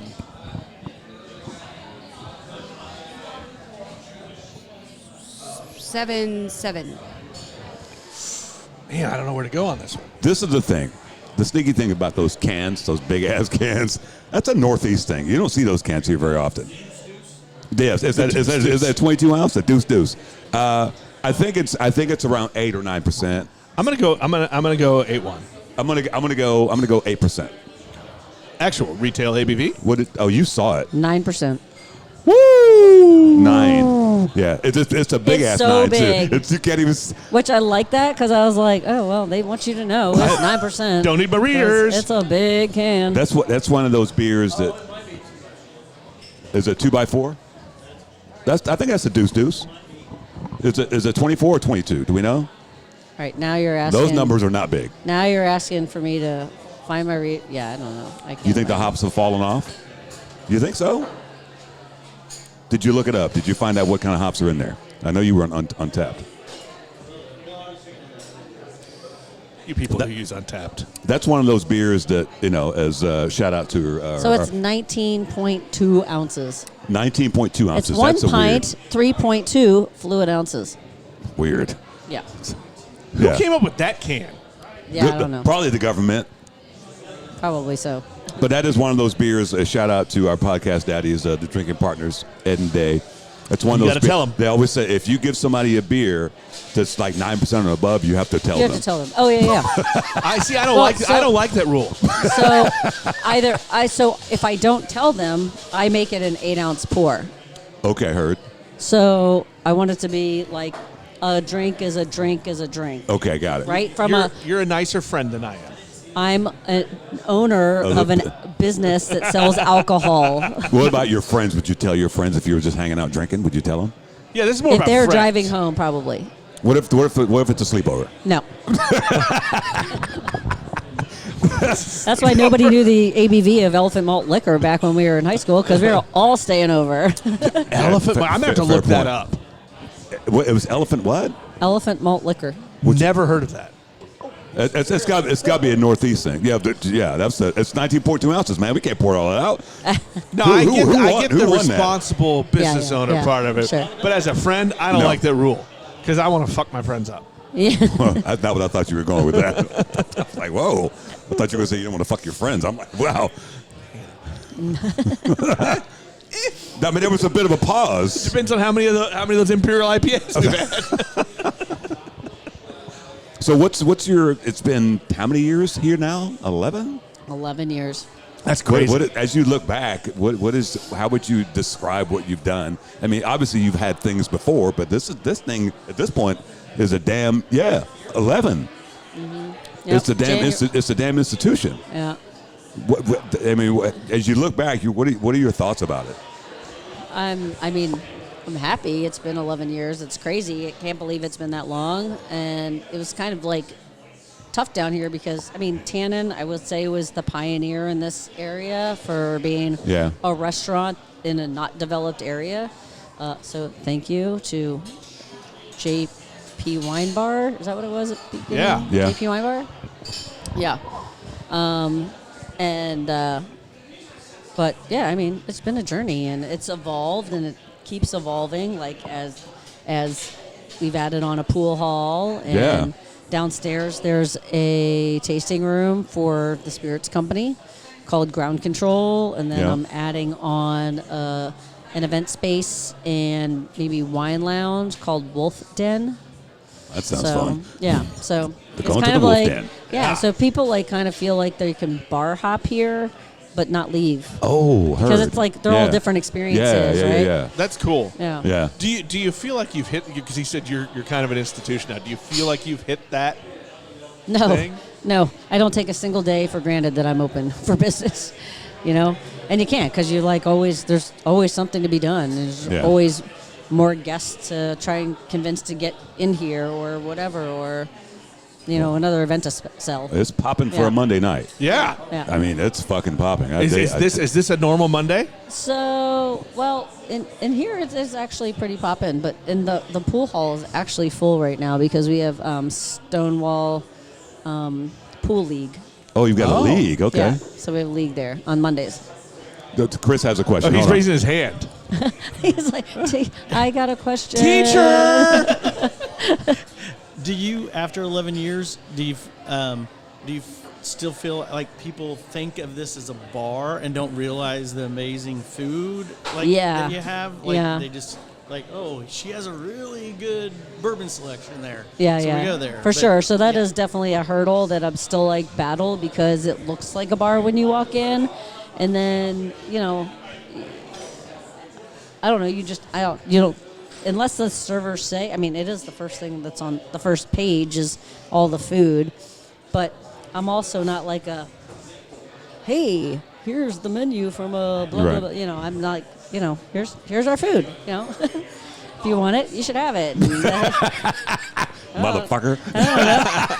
It's almost like, because I tell people, the amount of people I come across, they've never been here, I'm like, you should go. I said, I would start with great beers, but there's great food and there's booze. And even like High Dive, you would never know High Dive had food. But we've been extolling the virtues of the hot dogs and the meatloaf and all the things. I mean, even yesterday there with my daughter, I'd love to take my daughter to things that her friends at 23 would never, ever think to go to. But they think it's cool. Oh, God. Yeah. Yeah. Oh, Yeah, absolutely. yeah. I mean, they were like, oh, this is so great. Oh, my God. Yeah. Oh, my God. Oh, my yeah. God. I mean, like I took him to like downtown Lee Summit has Libations, which is a coffee place, but also cocktails. Uh-huh. And we're hanging out at Bricks. I'm like, no, come on, kids. We're going to go something a little more classy. That Yeah. way, Yeah, kind of like what you were doing when you were younger. You're like, I'm going to these restaurants, getting this tableside service and doing all the things. Yeah. Because once you know. It's not just us going to some, Applebee's. What? What are you saying? Yeah. You what? Oh, my God. Oh, Lord. Chris. Cut him off. It's also great when I'm sitting at High Dive and like I order something and then like 7 seats over, somebody's like, hey. And I'm like, what? It's like, I've been coming here for 10 years. I've never thought to order that like that before. That's awesome. I was like, I just kind of, they have all the stuff. I just switch it up a little Yeah. bit every No. now and then. How much that's- do you still dabble on the kitchen side, on the food side? I mean, because the first word we heard when we sat down to describe you was chef. Yeah. Everything on the menu right now are my recipes. I'd like to hand that off to Steven, a.k.a. Sweep Johnny. the Leg. Johnny. Yeah. Sweep the leg, Johnny. Get a body bag. But the one thing I do is for ground control, every first Friday and Saturday downstairs, I do an inspired menu, a 5-course menu. It's always 5 courses. Yeah, I've seen that, It's $120, and it's like the inspiration. Who knows where it's going to come from? I was just in Italy 2 weeks ago, so this Friday and Saturday it's Italian themed. Okay. So it's just I do that, and so when I do that menu, I prep everything, I cook everything. No like shit. Nobody else does it. So Wow. Wow. Y'all heard that, right, people? Ground control. yeah. Is that still? I mean, look, you've been in the game for a while. Is that still fun? Are you still you get in the zone and that's your thing? Yeah, no, I like making these menus because it's like I'm doing it for like 2 nights, and it's like it's limited. So Yeah. if you get in, and if not, I'm sorry. Put the menus. The menu's different next month. How's that been going? Those Oh, nights. great. Yeah, They've been great. going great. Yeah. Because Yeah. I see him on Facebook. I'm like, ooh, I need to go do that. Yeah, I did a vegan one, which I was like, just because somebody, I did a wine dinner, and then 2 vegans said, oh, I wanted to go, but I'm vegan. I'm like, oh, I'll cook for you. I'm like, I can't maybe necessarily pair it with the wine because the whole menu is set, and that was based on the wines. But I'm like, I'll feed you 4 courses, no problem. Yeah. And so I thought, vegans never have the opportunity to have a fancy, thoughtful, multi-course meal. Yeah. like yeah, that's that. interesting. So, you don't think about it. Yeah, so I did a 5-course vegan tasting menu, and 2/3 of the people that were there were not vegan. And they're like, and it was their first one too. And they're like, well, if the vegan one is this good, I'm coming to all of them. Yeah. That's the thing about And they vegan have, food. Sometimes you're like, you don't miss the meat. Phrasing. I Yeah. know. Yeah. I know Chris was like. So what was on that vegan menu? What type of things did you do? Oh my gosh, I don't even remember. You don't remember? You're like, I did cannot. it. It's over with. I don't remember what the Wordle was 6 hours ago. Are you kidding me? I'm not going to remember that menu. You've got a lot of things going on. Was Chris that has a a hard question. one? He's ready to stand again. Do you Was have that a another hard question? one? The Wordle? That menu. That Wordle. Was today's Wordle hard? It was, I haven't done actually. it. The word haven't done was, the word today's. was hard. It was. But I mean, was that kind of stretching your muscles a little bit as a no, chef? No, because because I could be a vegetarian pretty easily. Same. Like, I love that. I love that stuff. Vegan is a little bit different, but no. I Yeah. couldn't do it just because I don't like rules. I like all the things except pickles. I take that as a personal challenge. That's fair because there are exceptions. There's always exceptions to the rule. Pickles. Got it. But yeah, I think about vegetarian or vegan lifestyles. I'm like, no, there's too many rules. I don't want to say no. Right. Chris has a question. Yeah. We got an audience, Chris. Look, I feel like Donahue. I know you're just walking. Well, don't be Springer. Fair. Right. Okay, so you're doing those dinners and you've done the wine ones. Yeah. And I asked this because I think it was like 10 years ago you did a Goose Island after Yeah. the Bourbon County. Yeah. You did a dinner and it was really, really good. It probably was like 10 years, 9 or 10 Yeah. years ago. So how about doing a beer dinner? Oh, Like, yeah, maybe- I'll do any. Yeah, I'll do that would anything be kind of really down there. cool to do. Because I think beer pairings, people don't think about beer pairings Yep, at all. And I think absolutely. somebody could do that. So, like Great question. Great the question. dinner, I'll definitely do that. Definitely. I'll definitely do that. And I still love and I'm like honored that my dinner or my course or whatever is still posted in Boulevard when I was paired with the Orval. Really? Yeah. Oh, that's cool. That's Yeah. awesome. That's Yeah. really cool. Yeah. That is fucking cool. So I'm definitely down for that all the time. Yeah, we're gonna have to come.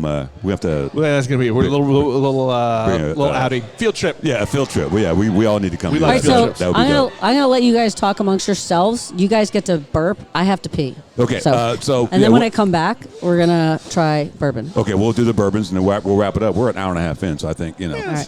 that's fine. It's okay. No rules. She's going to pee. Well, it's good that we broadcast those things. Well, she can't burp. So she has to expel in some way, shape, or form. She's dangerous with the mic. I think dangerous is the way to go. Oh, Chris is going in for more of that. Chris just helping himself. Well, he brought it from Vermont. It's his fucking beer, man. Talk about beer karma. Yeah. How was that driving an electric vehicle cross country? Like, are the stops weird? It directs you, like I just put in my home address. Yeah. So it directs you to the next best supercharger.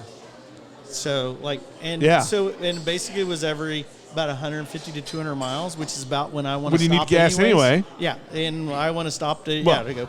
I drink a lot of water, so through the day, so yeah. it's something to Water. be- So, but I learned a lesson from it because every time I stopped, I was charging it up all the way, and when it gets to the end, fully charged, it really goes slower. But it was telling me on the screen, you have enough charge now to get to your next stop, which was at about 15 minutes. So if I had paid attention to that, I didn't catch on until I got to St. Louis, I think. Well, because you weren't paying attention the whole drive, apparently. That's why he got those demerits. He got those So demerits. how do you erase the strikes? What are the Tesla rules? Each week, one drops off. Okay, you don't have to you go to school and so now, take a test. No. So like this Thursday, I'll Swear drop fealty down to 3. Elon. So, no, Okay. That's the wildest shit ever, though. It's a beautiful car. When I first saw it, I was like, Which model? it's an S. But you know what I told him immediately? You need some fucking tint. Do you remember when There's we? a lot of glass on that car. Do you remember our it's too much Tesla glass. Uber ride Yeah. in Pittsburgh? Yeah. Dude rolls up in this brand new Tesla. I had a Tesla ride recently here in Kansas City. Yeah. And the guy was like, "Yeah, it's a rental." He's like, "I'm not using my car for Can I this tell you bullshit." my electric car dream? An Avis rental. First time I ever drove one was an Avis rental in Phoenix, and it was the end of July. The battery, because it's running the air conditioner so strong, because it's Phoenix and it's 100 and some degrees, you're not getting any of the range on it that you should, because the air is pulling so much from it. That stuff will work itself out. Like the technology, they'll figure it out. Will it? My electric car dream. What's your? Ooh. I want the VW bus. They brought the bus back. Yeah, the bus is dope. I want that thing. That motherfucker's expensive. Oh yeah, that's why it's my dream. If anybody would like to, if a local VW dealership would like to sponsor the Beers with Nigel show and give us a mobile studio with the VW ID Buzz, we will drive that everywhere we record. Look at Celina. She's like, she's cracking open a bottle. Dude, that bottle's been staring at me for so long, giving me the eyes. Mm-hmm. And she brought out fancy little glasses for Annex. A-N-N-X. I feel like she fancy. No, she's shaking her head. You're goddamn right. I'm fancy. What's the name that I'm a legend? What the fuck? I'm a fucking legend. I'm a fucking legend. Well, I'm excited about this. I'm very excited. We'll pass this to. Oh, okay. Thank you, my dear. Got it. Ooh, the nose is lovely. Oh.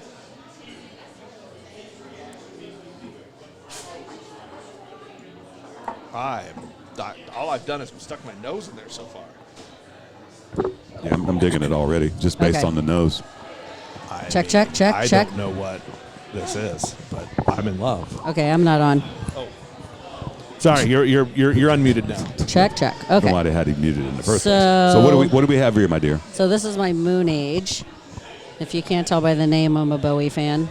Oh, is that what that's from? Yeah. Love it. Downstairs is called Ground Control. Oh, to Major Tom. Heard. And my office that's in that building in Campbell Loss right there is called Stardust. So shout out to Bowie, man. Yeah. We've had some good references from you, like that 70s, 80s, all night long. Little Kiss earlier. I will say, oh yeah, I'm a music person. I love music, so I mean, I said it earlier, but if you forget, you can play just based on you want to do you don't have a guess here. They've got clean glasses over there. If you want to rinse one of your glasses, I think they got new ones. She's got new clean ones. Oh, you have new clean ones. Okay, hang on, I'm putting this down. Okay. We're going back to the pouring situation. So, how are you? Well, look, I'm about to be a lot better because I'm going to take a sip of this. I love these little glasses, though. Oh, yeah. And I love the Annex. You a tiny bit. You got a self-driving car, motherfucker. Yeah. I might need it. It was so funny the other day. We were at Transparent, and it was on Friday, and he backed into this parking spot, and he's like, "I've got this what's the mode called? Fetch? Is it fetch? Ass? S-Man! Oh, there's an acronym. I'm the S-Man! Something summons. So literally, So the it car comes to will you? pull out of the parking lot, out of the parking space, and come get your ass out in front of the door. It's like your private valet. It's wild as fucking shit. So everybody in the bar is looking at this like, that car's coming to get his ass? What the fuck? Dude, did you steal Knight Rider's car?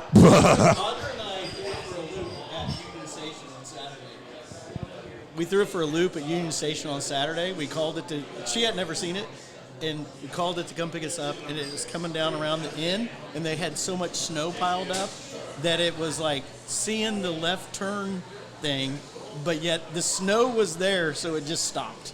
Like, I don't know what I'm going to do here. You know what? Kit would have known.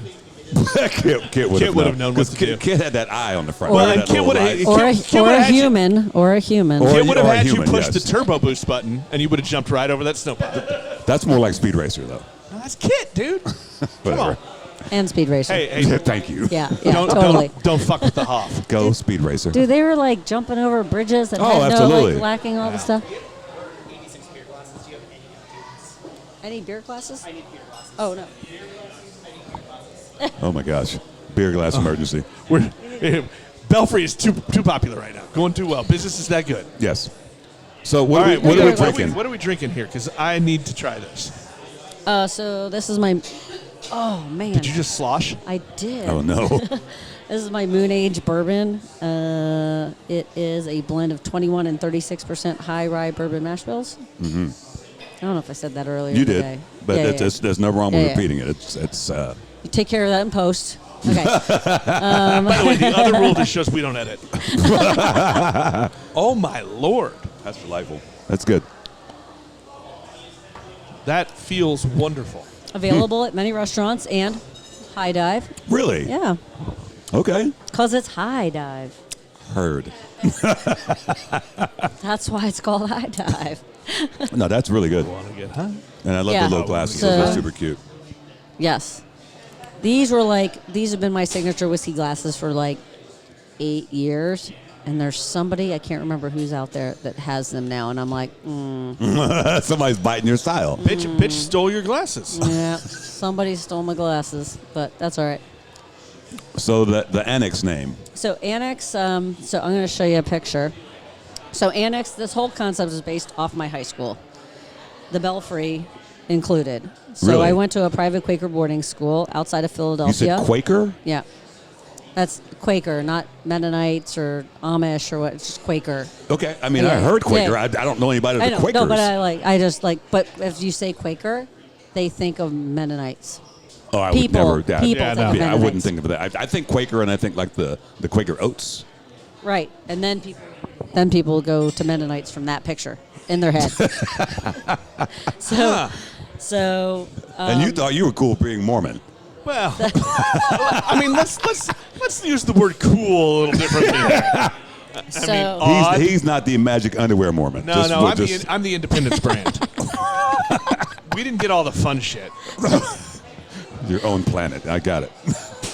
all right, I don't know how to find. All right, can I just say out loud on this podcast Yeah. that whoever did the update for the Apple Photos Oh, it's awful. sucks. It fucking Sucks sucks. ass. So bad. It's so bad. Yeah. Like, The where update the for the fuck- Apple Photos on your iPhone, it's Yeah. awful. All right, All where, the updates are. where are poop. my favorites? Find my favorites. Where the fuck are my It's favorites? all the way at the bottom. Where? Yeah, you got to scroll way the No, fuck down. yeah, you got to cancel. God, yeah, so it's stupid. really dumb. No.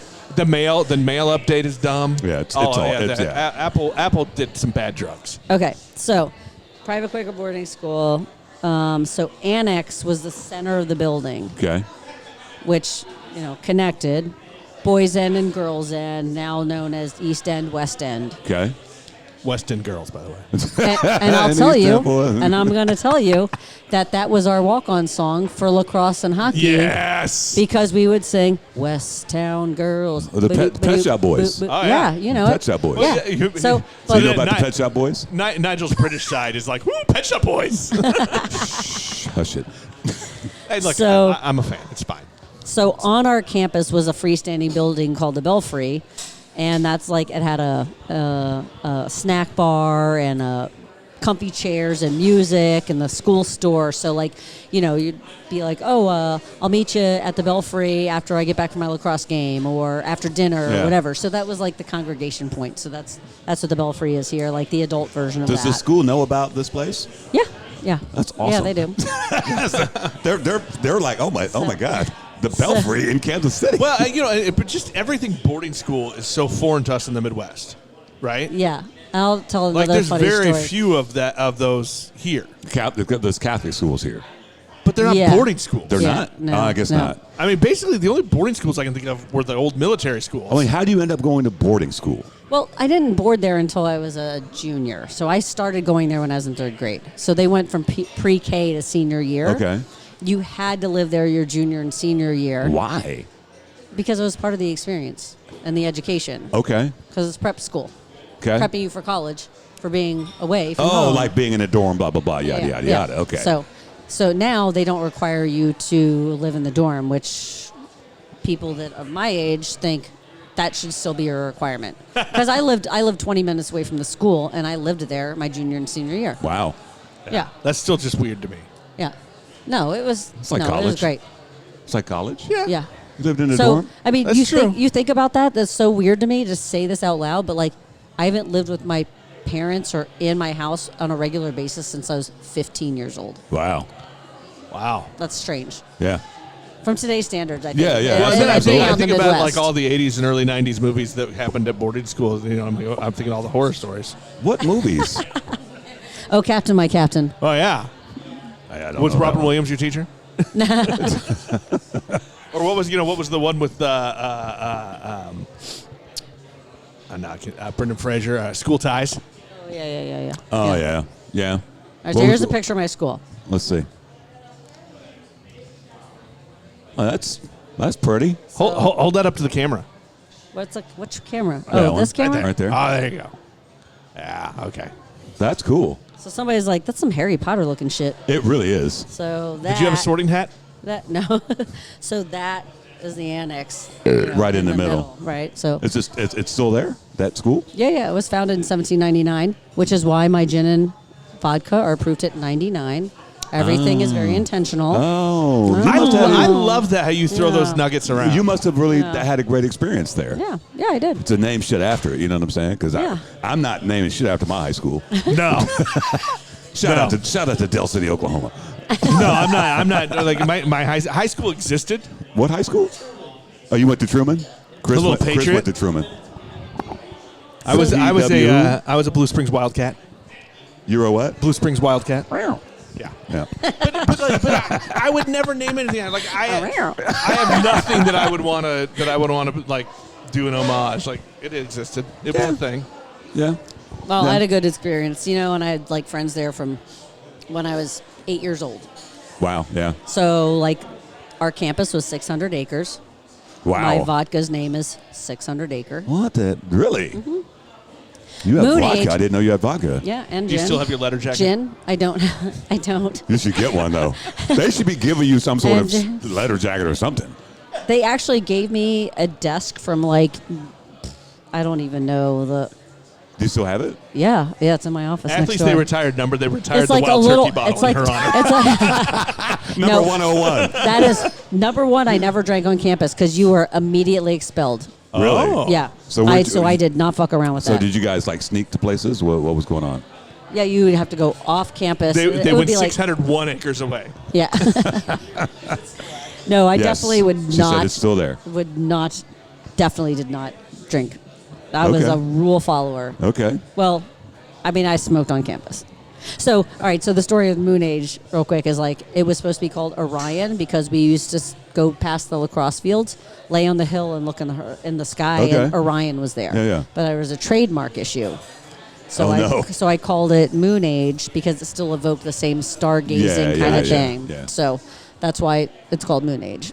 Let's see, boathouse because we had a big lake that had a boathouse on it. It had all the canoes and stuff in it. I want to go to this school. I want to go visit. And yeah, and then collection. What is it? What is Philly from? What is it? 3 hours from Pittsburgh? No, it's longer. Six? Yeah. No, it's far. Longer. Yeah. It's two like a different different regions, state. bro. It's State. two It's different like- Oh regions. no, Yeah. we've learned that. Like they don't. Pittsburgh is Midwest. Philadelphia is East Coast. Yeah. Oh yeah. For yeah, sure. yeah. Yep. Yeah. Absolutely. Oh, absolutely. It's totally different. No, and we've met people out there from both, and like, you get that there's a difference. Oh, absolutely. Yeah, they you let might you as know. well be from New York and L.A. They're that far apart. Yeah. It's funny. All right. So did you guess the ABV? Oh, Oh. I forgot about that. I drank it all. I mean, I finished my glass, teacher. Oh my gosh. All right. well, Shit, I've never guessed ABV on a Yeah, I don't even on booze before. Yeah. Are we going ABV or proof? Yeah, because Proof. do you do ABV on spirits? I mean, I have to list ABV on the spirits here. Give me. Oh, I'm out. I need more here. I'm gonna go with smooth. Smooth jazz. smooth bourbon. You got to go with a V though. It's smooth. You're right. I know a bartender named Smooth with a V. Oh, I know him. Yeah, he I- worked at Mobrew. Yeah. Or at the other one before Yeah. it. I know him. Yeah. Smooth. Yep. He's like, that's with a V. Yes. I'm gonna go proof. Was Smooth B the columnist for the Onion back in the day? The what? The columnist for the Onion back in the day was Smooth B. What? He stabbed you with his letter opener, a death. Wow. You're just going wild now on me. Proof. Is there some weird story behind the proof? Yes, I said it earlier. See, we done forgot. I know. That's fine. That's good. But what does it drink? It's like I don't have to think about a weird story. Just I'm like, no. what does it I'm drink? not. I'm not versed enough to even know where to go on But that you have to guess, though. That's the thing. But guess a proof. I mean, you're saying smooth, so I mean that puts you in a 69 area. proof. I mean, when do you not say 69? Nice. I don't know. Like, I wouldn't even know the range you just said. So that's just for me. All right, so like regular whiskey bottom shelf is 80 proof. Okay. So this ain't regular. And then like BTAC can be like George T. Stagg or Thomas H. Handy could be 132. So there's your range. Okay. And bourbon has to be in a certain range, right? It has to be over 80 proof. Yeah. Oh, okay. Let's go 99. I'm just for the fun of it. I'm gonna go with the 120 just to like. What did Nick guess? He said 120. Oh no, it's really smooth. I was thinking I think it's like lower. a 90. Yeah. But I just wanted to go high just because Nigel said 99. I mean, I have no other reason that. It's 101. You said that. I was going to say I know. that shit, Like, but it was that so was obvious. I'm like, that was my nod to because- Wild Turkey. Oh my Remember? God. Yes. That's right. I knew. Oh my God! And I started to do that. I was like, that's too fucking obvious. I know she said that earlier, but we weren't listening that hard. Okay, so that's you- been an hour ago. You definitely don't know the proof of collection, so that will be the. Okay, well let's do that one. All right, Oh, I Here we should are. finish this one then. putting down. This reminds me of the last time we did a podcast with whiskey, Yes. the Neat Boar folks Well, in Chicago. No, because we're still sort of soberish. That episode. Fair point. That episode, I just about crawled home from the studio. Shout out to Shalonda. And her husband Nick. Afro Beer Chick. Afro Beer Chick and her husband Have you Nick. seen her lately? She looks lovely. No, I'm off the tweeter. Well, she's on the Facebooks. No, she. Honestly, I'm mostly off the Facebooks too. Well, I'm only on the Facebooks because our check, page is check. on the Facebooks. I mean, See how I dropped that? Yeah, Our Facebook, I like the that. I like Facebook that. page. I'm just, if we didn't need social media for like the businesses, I'd get off. Thank you, It's my dear. all horrible. Horrible. Got it. Horrible. Yes. So this one right, I'm back. is. Check. She's All like, right, turn there me you go. on, motherfucker. That's what they say. I'm a motherfucking legend, or whatever. I'm a motherfucking legend. Turn on my mic. That's a fucking. Oh, we just added to it a motherfucking legend, not just a fucking legend. Well, she needs a better sticker than the previous one, so we're gonna add the motherfucker. I mean, heard. It's the Sam Jackson of stickers.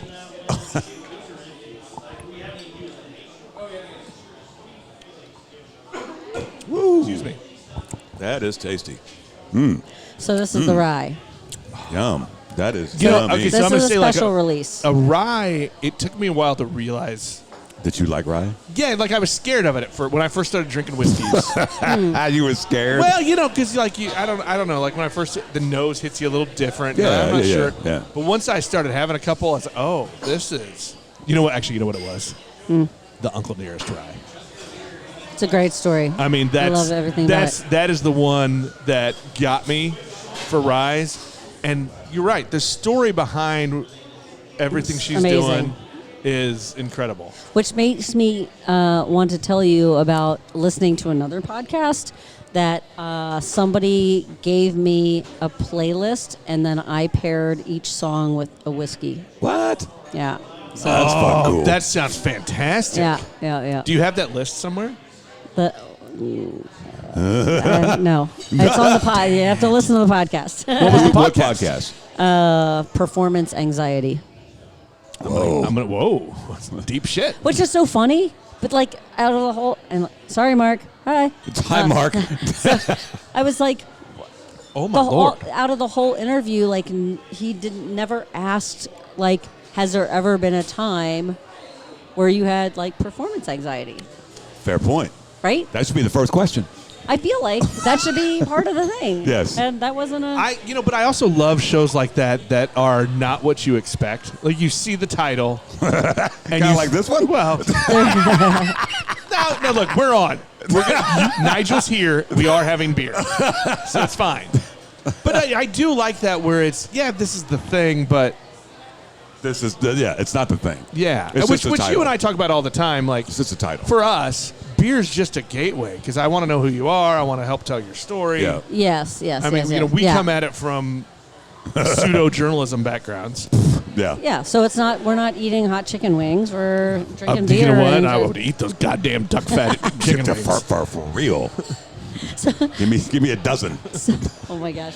So I had A friends. dozen trays. I had friends that did the hot ones challenge on their own with all the sauces. Yeah. Oh Lord. And I'm like, well, you just like have these rando nuggets, and you're putting this maybe arguably crappy hot sauce on it. Yeah. I'm like, if you put those hot sauces on my wings, you would suffer through the whole wing Yeah. or the whole hotness part to eat the entire Well, wing and with let's my be fair wings. too. A good hot sauce. I'm just saying. Yeah. You don't need the sauce to like these wings because they're delicious without the sauce. Yeah. No, that's a thing too. But also, a good hot sauce is a good pain. You want to come back for that pain. This motherfucker Like, look, you're paying that mistress did he extra. Just go there? That was the wow. It is. It's true. People who like hot will tell you What, that. what was the thing you said? It was cooking and brewing. What'd you say? cooking is jazz. Yeah. And brewing is what? Motherfucking classical music. I don't know, something like that. But cooking to It me, was the funniest shit ever. Cooking is It's jazz. So we were talking we about were like trying to say how brewing and cooking are kind of related, Yeah. and he was saying no. And no, his, because brewing is more like baking. So brewing is technical and cooking is more free form. Right. And Yeah. that's what I say. Like That's how I took it. I love to cook. I'm not a chef.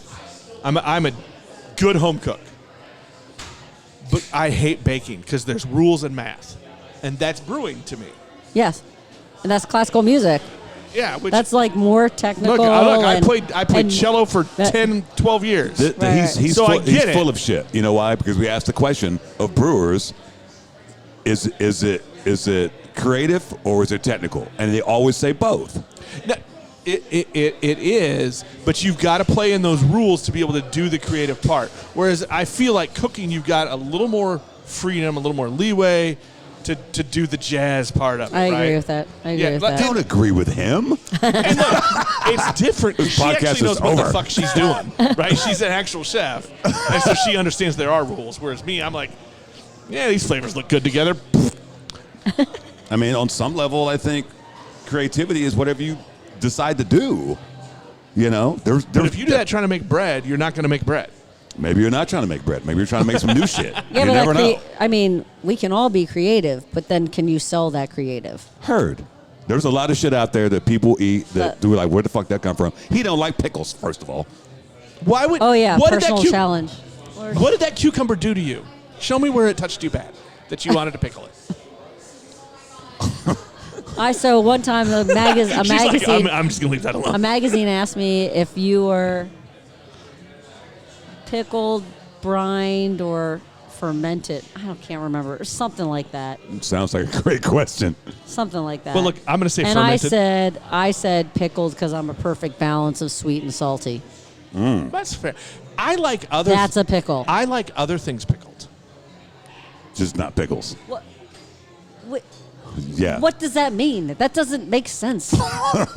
There's So you don't like a pickled cucumber Yeah. specifically? Yeah, Okay. specifically. I was Yeah, like, yeah. because pickles to me means like all of the things. Okay. All Yeah. No, of I the- like other things pickled. A lot of other things pickled. pickled onions, Yes. pickled watermelon rind.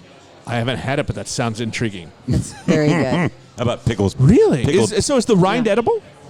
Yeah. I've never had it. rind is edible, bro. You've never eaten the rind of anything? Not of a watermelon. Why not? It's good for I you. don't know. But now I'm going to try. How about Wait. So Pickled garlic, pickled eggs. before you finish it, all right. Just don't forget. You have to guess ABV. guess the proof. Oh, the proof. Yeah. It's the proof. Yeah. It's apparently not 101 because that was the last one. This feels. It is not. I mean, I'm not 101. fucking. Like I was kind of playing around with the 120. this feels higher to me. Because of the rye? It's a little Spicy? hot. Spicy? A little more hot. Spicy. Yeah. Spicy. I'm an odd man out because I'm not crazy about rye. It's just that spiciness of it. You're wrong. Whatever. I am the odd man out. Let's go 105. That was a like- look of fear. She was like, I just got back. I wouldn't even I taste just this went for a shit. smoke. She's like, what just happened? Did you try the rye? I have no idea. 102. I'm just gonna go. I can't guess, so. I'm just gonna go even 100. 110. It's 115. Really? Yeah. 115. 115. That's really, really, really good. Yeah. Yeah. I really like You know how I know it's good? Because Nick's face is red.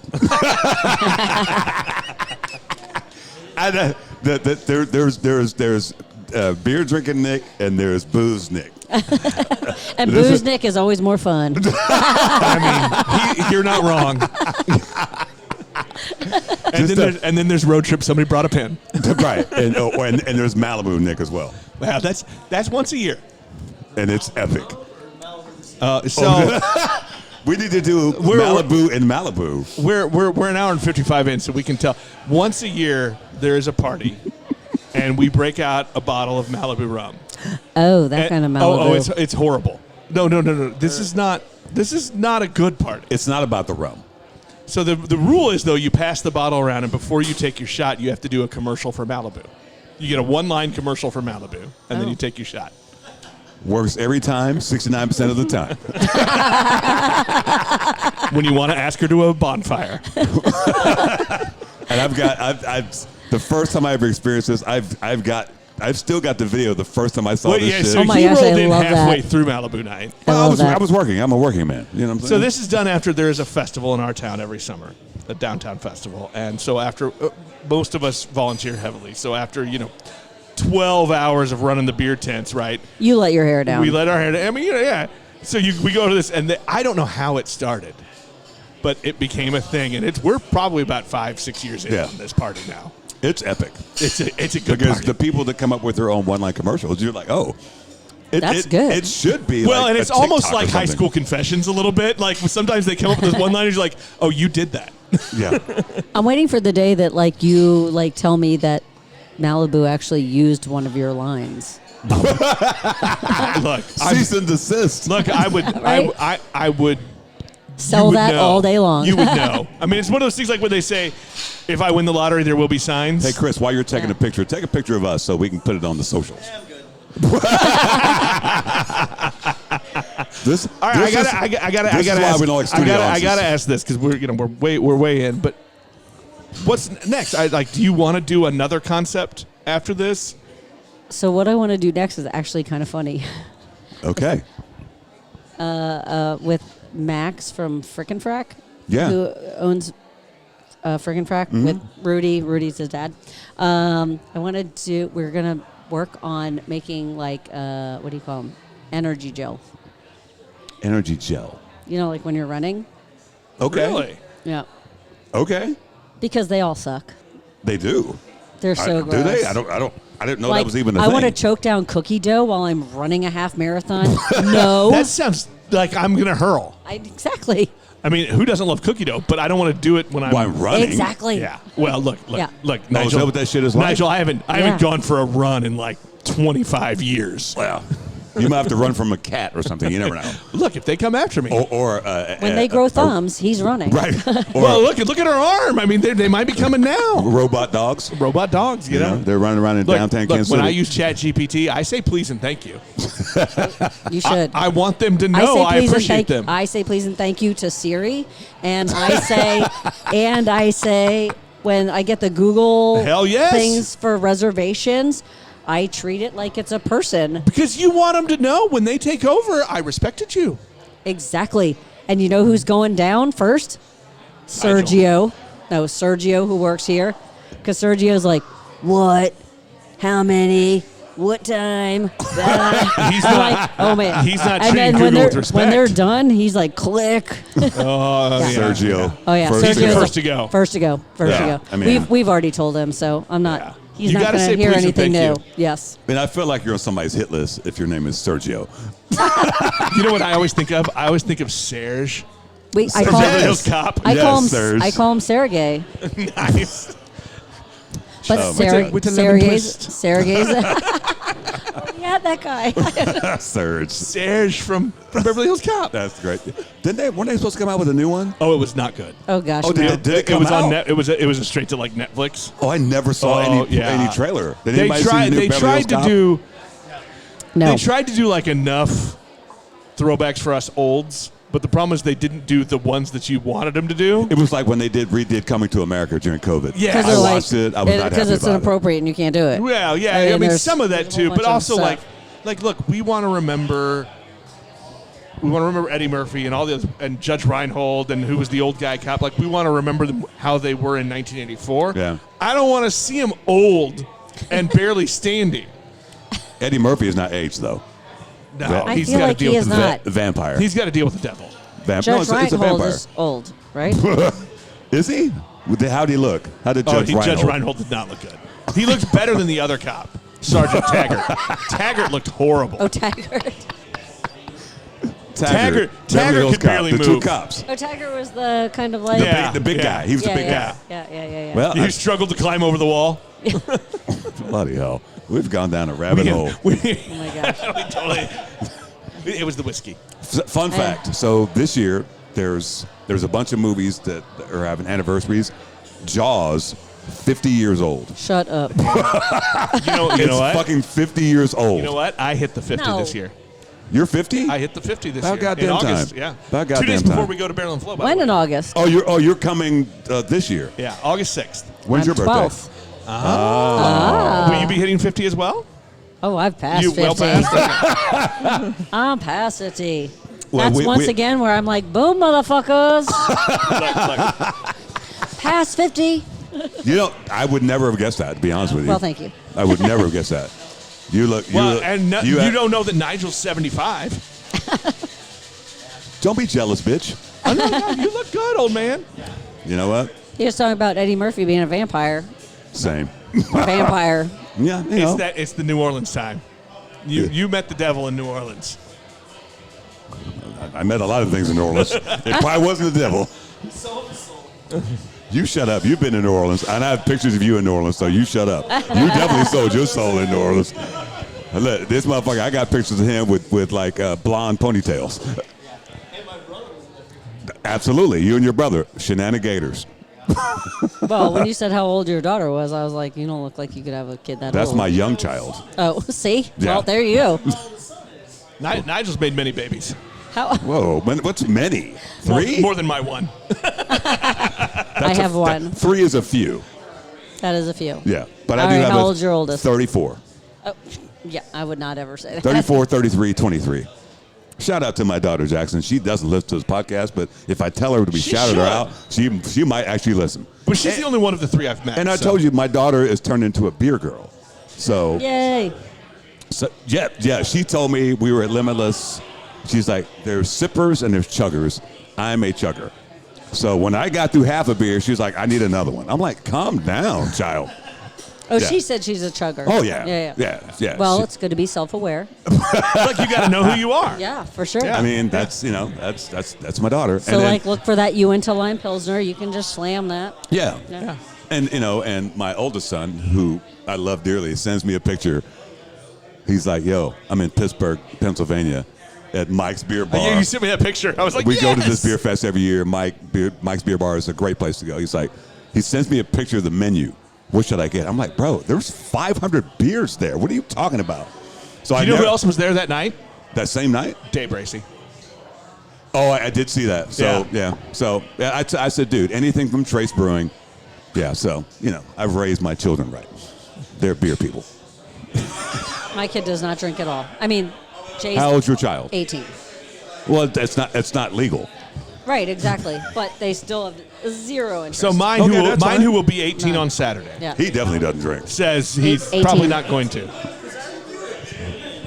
I remember when you were at Julian. Yeah. And she would be sitting there at the end of the bar with her iPad or whatever, and she was just like real little. Yep. Freshman at KU now. I had to give my kid that I would not pay for him to go to KU. He's on his own if he chooses that one. Well, You clearly live in Missouri. Yeah, oh, yeah. Yeah. All right. Yeah. Well, let's keep it real. KU, I if you live in Kansas I City. will allow K-State. But this is the thing, though, and this bullshit. KU, if you live in Kansas City, they're going to still charge you out-of-state tuition. Absolutely. What the fuck is that? Look, it's not like Mizzou sucks too. No, for not at cost. all. I'm not. Yeah. But you can go. He ain't going to Mizzou either, You can 'cause go to I'm University poor. of Arkansas, and they'll Yes. give you in-state tuition. I Yes. know this shit because Yeah, I was yeah, like, yeah. So he looked at San Diego State, cheaper tuition than Arkansas. because it's in San Diego. Because you have to afford living there. Yeah. Well, if you're a college student, you're living on the beach by yourself. I don't know. I'm sure it's like a 400 square foot thingy for $2,000 a month. He didn't Probably like. more He, than that. he didn't like my idea. Yeah, right. You're not going to college, son. Anyway, Celina, it's been a pleasure to have you Thank on. you It's been so a much for pleasure. coming on. This is We haven't done one of these long ones in a long time. No. And I like the on-site thing. Yeah. Yeah. That's why we're like we'd love to come, and when you listen to it, you hear the ambiance and I Thank think- you for rescheduling. Yeah. Oh yeah, for sure. But let's keep it real. I've been chasing her for like 2 years. Well, really, most Well, of the we don't women have in to your wait life you another- chased for a No. few years. No, it's like I We said. don't have to wait another 2 years. It's all good. Like I said, I would see her high dive. I'm like, hey, Celina, we've got Did he give you a how you doing? How you doing? Yeah, how you mama in there? You know what I'm saying? We're gonna need a field trip to High Dive soon. You've never been there. I've not. Oh my gosh. It's So great. close to it's Kansas. Well, It's not Super Bowl Kansas. Sunday, It's right I'm there. Are you going for the Super Bowl? Yeah. Okay. That's where I've gone for the last 3 of them. Okay. So you're the reason Wait, they're let's going see. to win. So let's see. Yeah, you got to know the 2020, time I to was take your hat off. 2020. Yeah, right. You're taking your brother there? Yeah. 2020, I was at the Super Bowl. 2021, I think we were not in that Super Bowl, right? 2021. Yeah. We yeah. lost to Tampa. We were in it. Tom We Brady. lo- We lost to Brady. Yeah. So we won. Right, we won the 19th Super Bowl, which was in 20. The next Right. year we went to the Two- Super Bowl, but 2-3. lost to Tom Brady And in so Tampa. that was at my friend Vinny's house, and then everyone since then I've been at High Dive. Dive. Yeah. Shout out to yeah, High because we Dive. didn't go the next year because we lost to Cincinnati, and then we've been back. You know the we last need, three. you know what we didn't do, Nick? Since you've never been there, and we've been talking about it for years, we need to do a podcast at High Dive. 100%. Down. Down.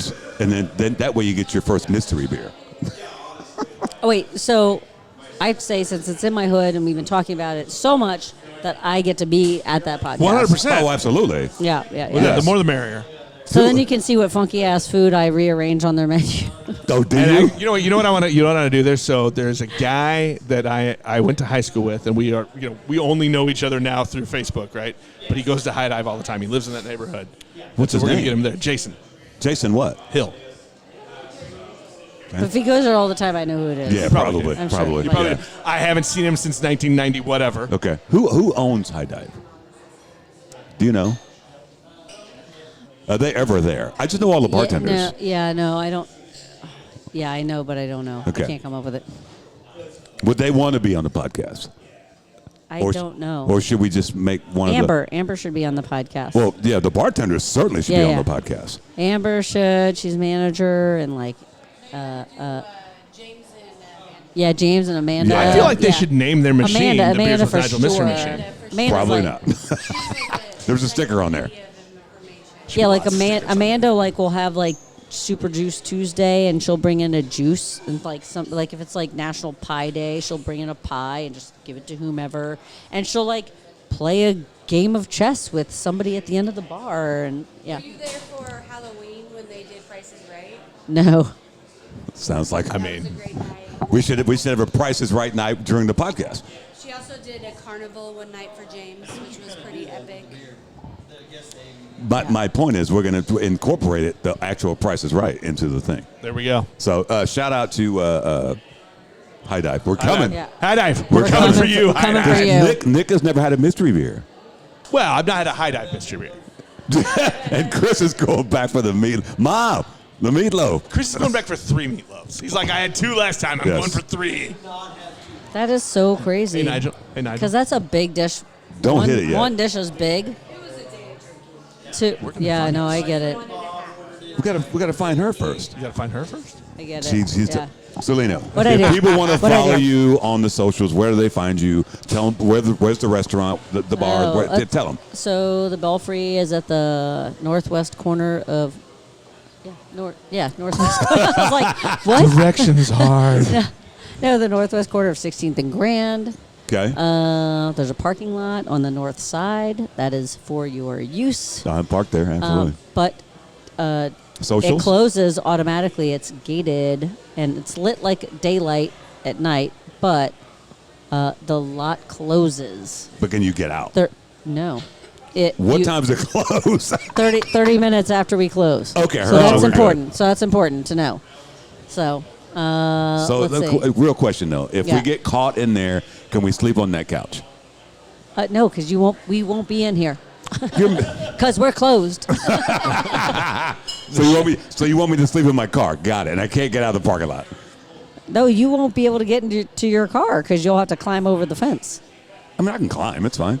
I did like before the fence. I like before the fence. If we came here and ate, had a few drinks, put the receipt in the windshield, Yeah. and we could keep our car parked there. Yeah. We were going to, go to a concert at. Yeah, you Yeah, can still yeah. do that, but you have to be, The gates close 30 minutes after, so Monday through Thursday, it's close at. He's just having this whole side conversation. I don't know what happened to this show. Calm it down. What happened to this Where show? can they find you on the So- social medias? At Celina Tio, CELINATIO. That's on Twitter and Instagram. And what's the other one? Facebook? Blue, the new Blue. Blue Sky. Oh, Blue Blue Sky. Sky. Are you on Blue Sky? Yes, but I'm very new to it. Okay. But yeah, I've not but migrated. I dig it. Yep. Well, so the Belfry's on the socials. And the Belfry's on the socials, also at the Belfry Lounge. Okay, heard. The Belfry Lounge. Yep. Nigel? And it is indeed pronounced Belfry, not Belfry. Who the hell calls it Belfry? People. People that are younger than we are. White folk from Midwest. So I did not know that the word Belfry is an age thing, apparently. It There's is? no way. Yes, it is. Like bats in the Belfry? Yeah. So if you say that to somebody 10 years younger than us, they have no fucking idea what we're talking about. You're probably right, actually. No, it's totally true. Yeah. That's weird. Nigel, where can they find us on the socials? The Facebooks. We don't really do Twitter anymore. I think we've abandoned the tweeter. Yeah. Yeah. We're really hot. I don't disagree with that, we're by the hot way. on the Facebooks and the gram. And you can find Beers with Nigel on Apple Podcasts, YouTube, Spotify, or really any of your favorite podcast apps. Nigel, I think this still works. If you've got one of them Alexa devices, you can still say, Alexa, play the Beers with Nigel podcast. Can you do that to Siri, though? I don't know. You should try that. Somebody should try that. Somebody should try that. Ask Siri to play the Beers with Nigel podcast. Hey, Siri. Play the Beers with Nigel podcast. Let's go to the tape up. Something happened. Did it do anything? I don't know. Well, Who knows? Hey, but we're everywhere, folks. Go to the YouTube. You can watch the video if you want, because we try to put video up whenever we can. Try it. I didn't get that memo, by the way. I would have done my hair No, up. it's on Apple Podcasts. Hey Siri, play Beers with Nigel on Apple Podcast. What you say? Sorry. There was a problem with Apple Music. Sorry. Sorry. Was you got a British Siri, do you? I thought maybe it was going to be Canadian. Hello. Sorry. Hello. Anyway, we're there. We're on all your podcast apps. Yeah. I tell you to go to YouTube, because why not? You want the video. You want to see my goofy-ass face. Apparently, YouTube's the future. YouTube is the future of podcasts. Hey, and just keep it real. This is 2025. It's coming, and you've got confirmation. The Beers with Nigel TV show. It's coming. He doesn't believe it. I'll believe it's it when gonna it happen. happens. I'll believe it when it happens. You just talked to our executive producer. You don't I'll believe believe it it when it happens. Okay. Anyway, And when it does, you know what you're going to say? what's that? Boom, motherfucker!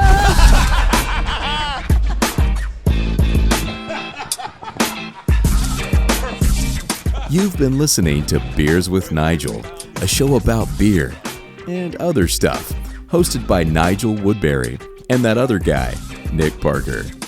Beers with Nigel is poured for you by Dire Oil Graphics, providing bumper-to-bumper graphic design, promo products, and print services. Find them at direoil.com.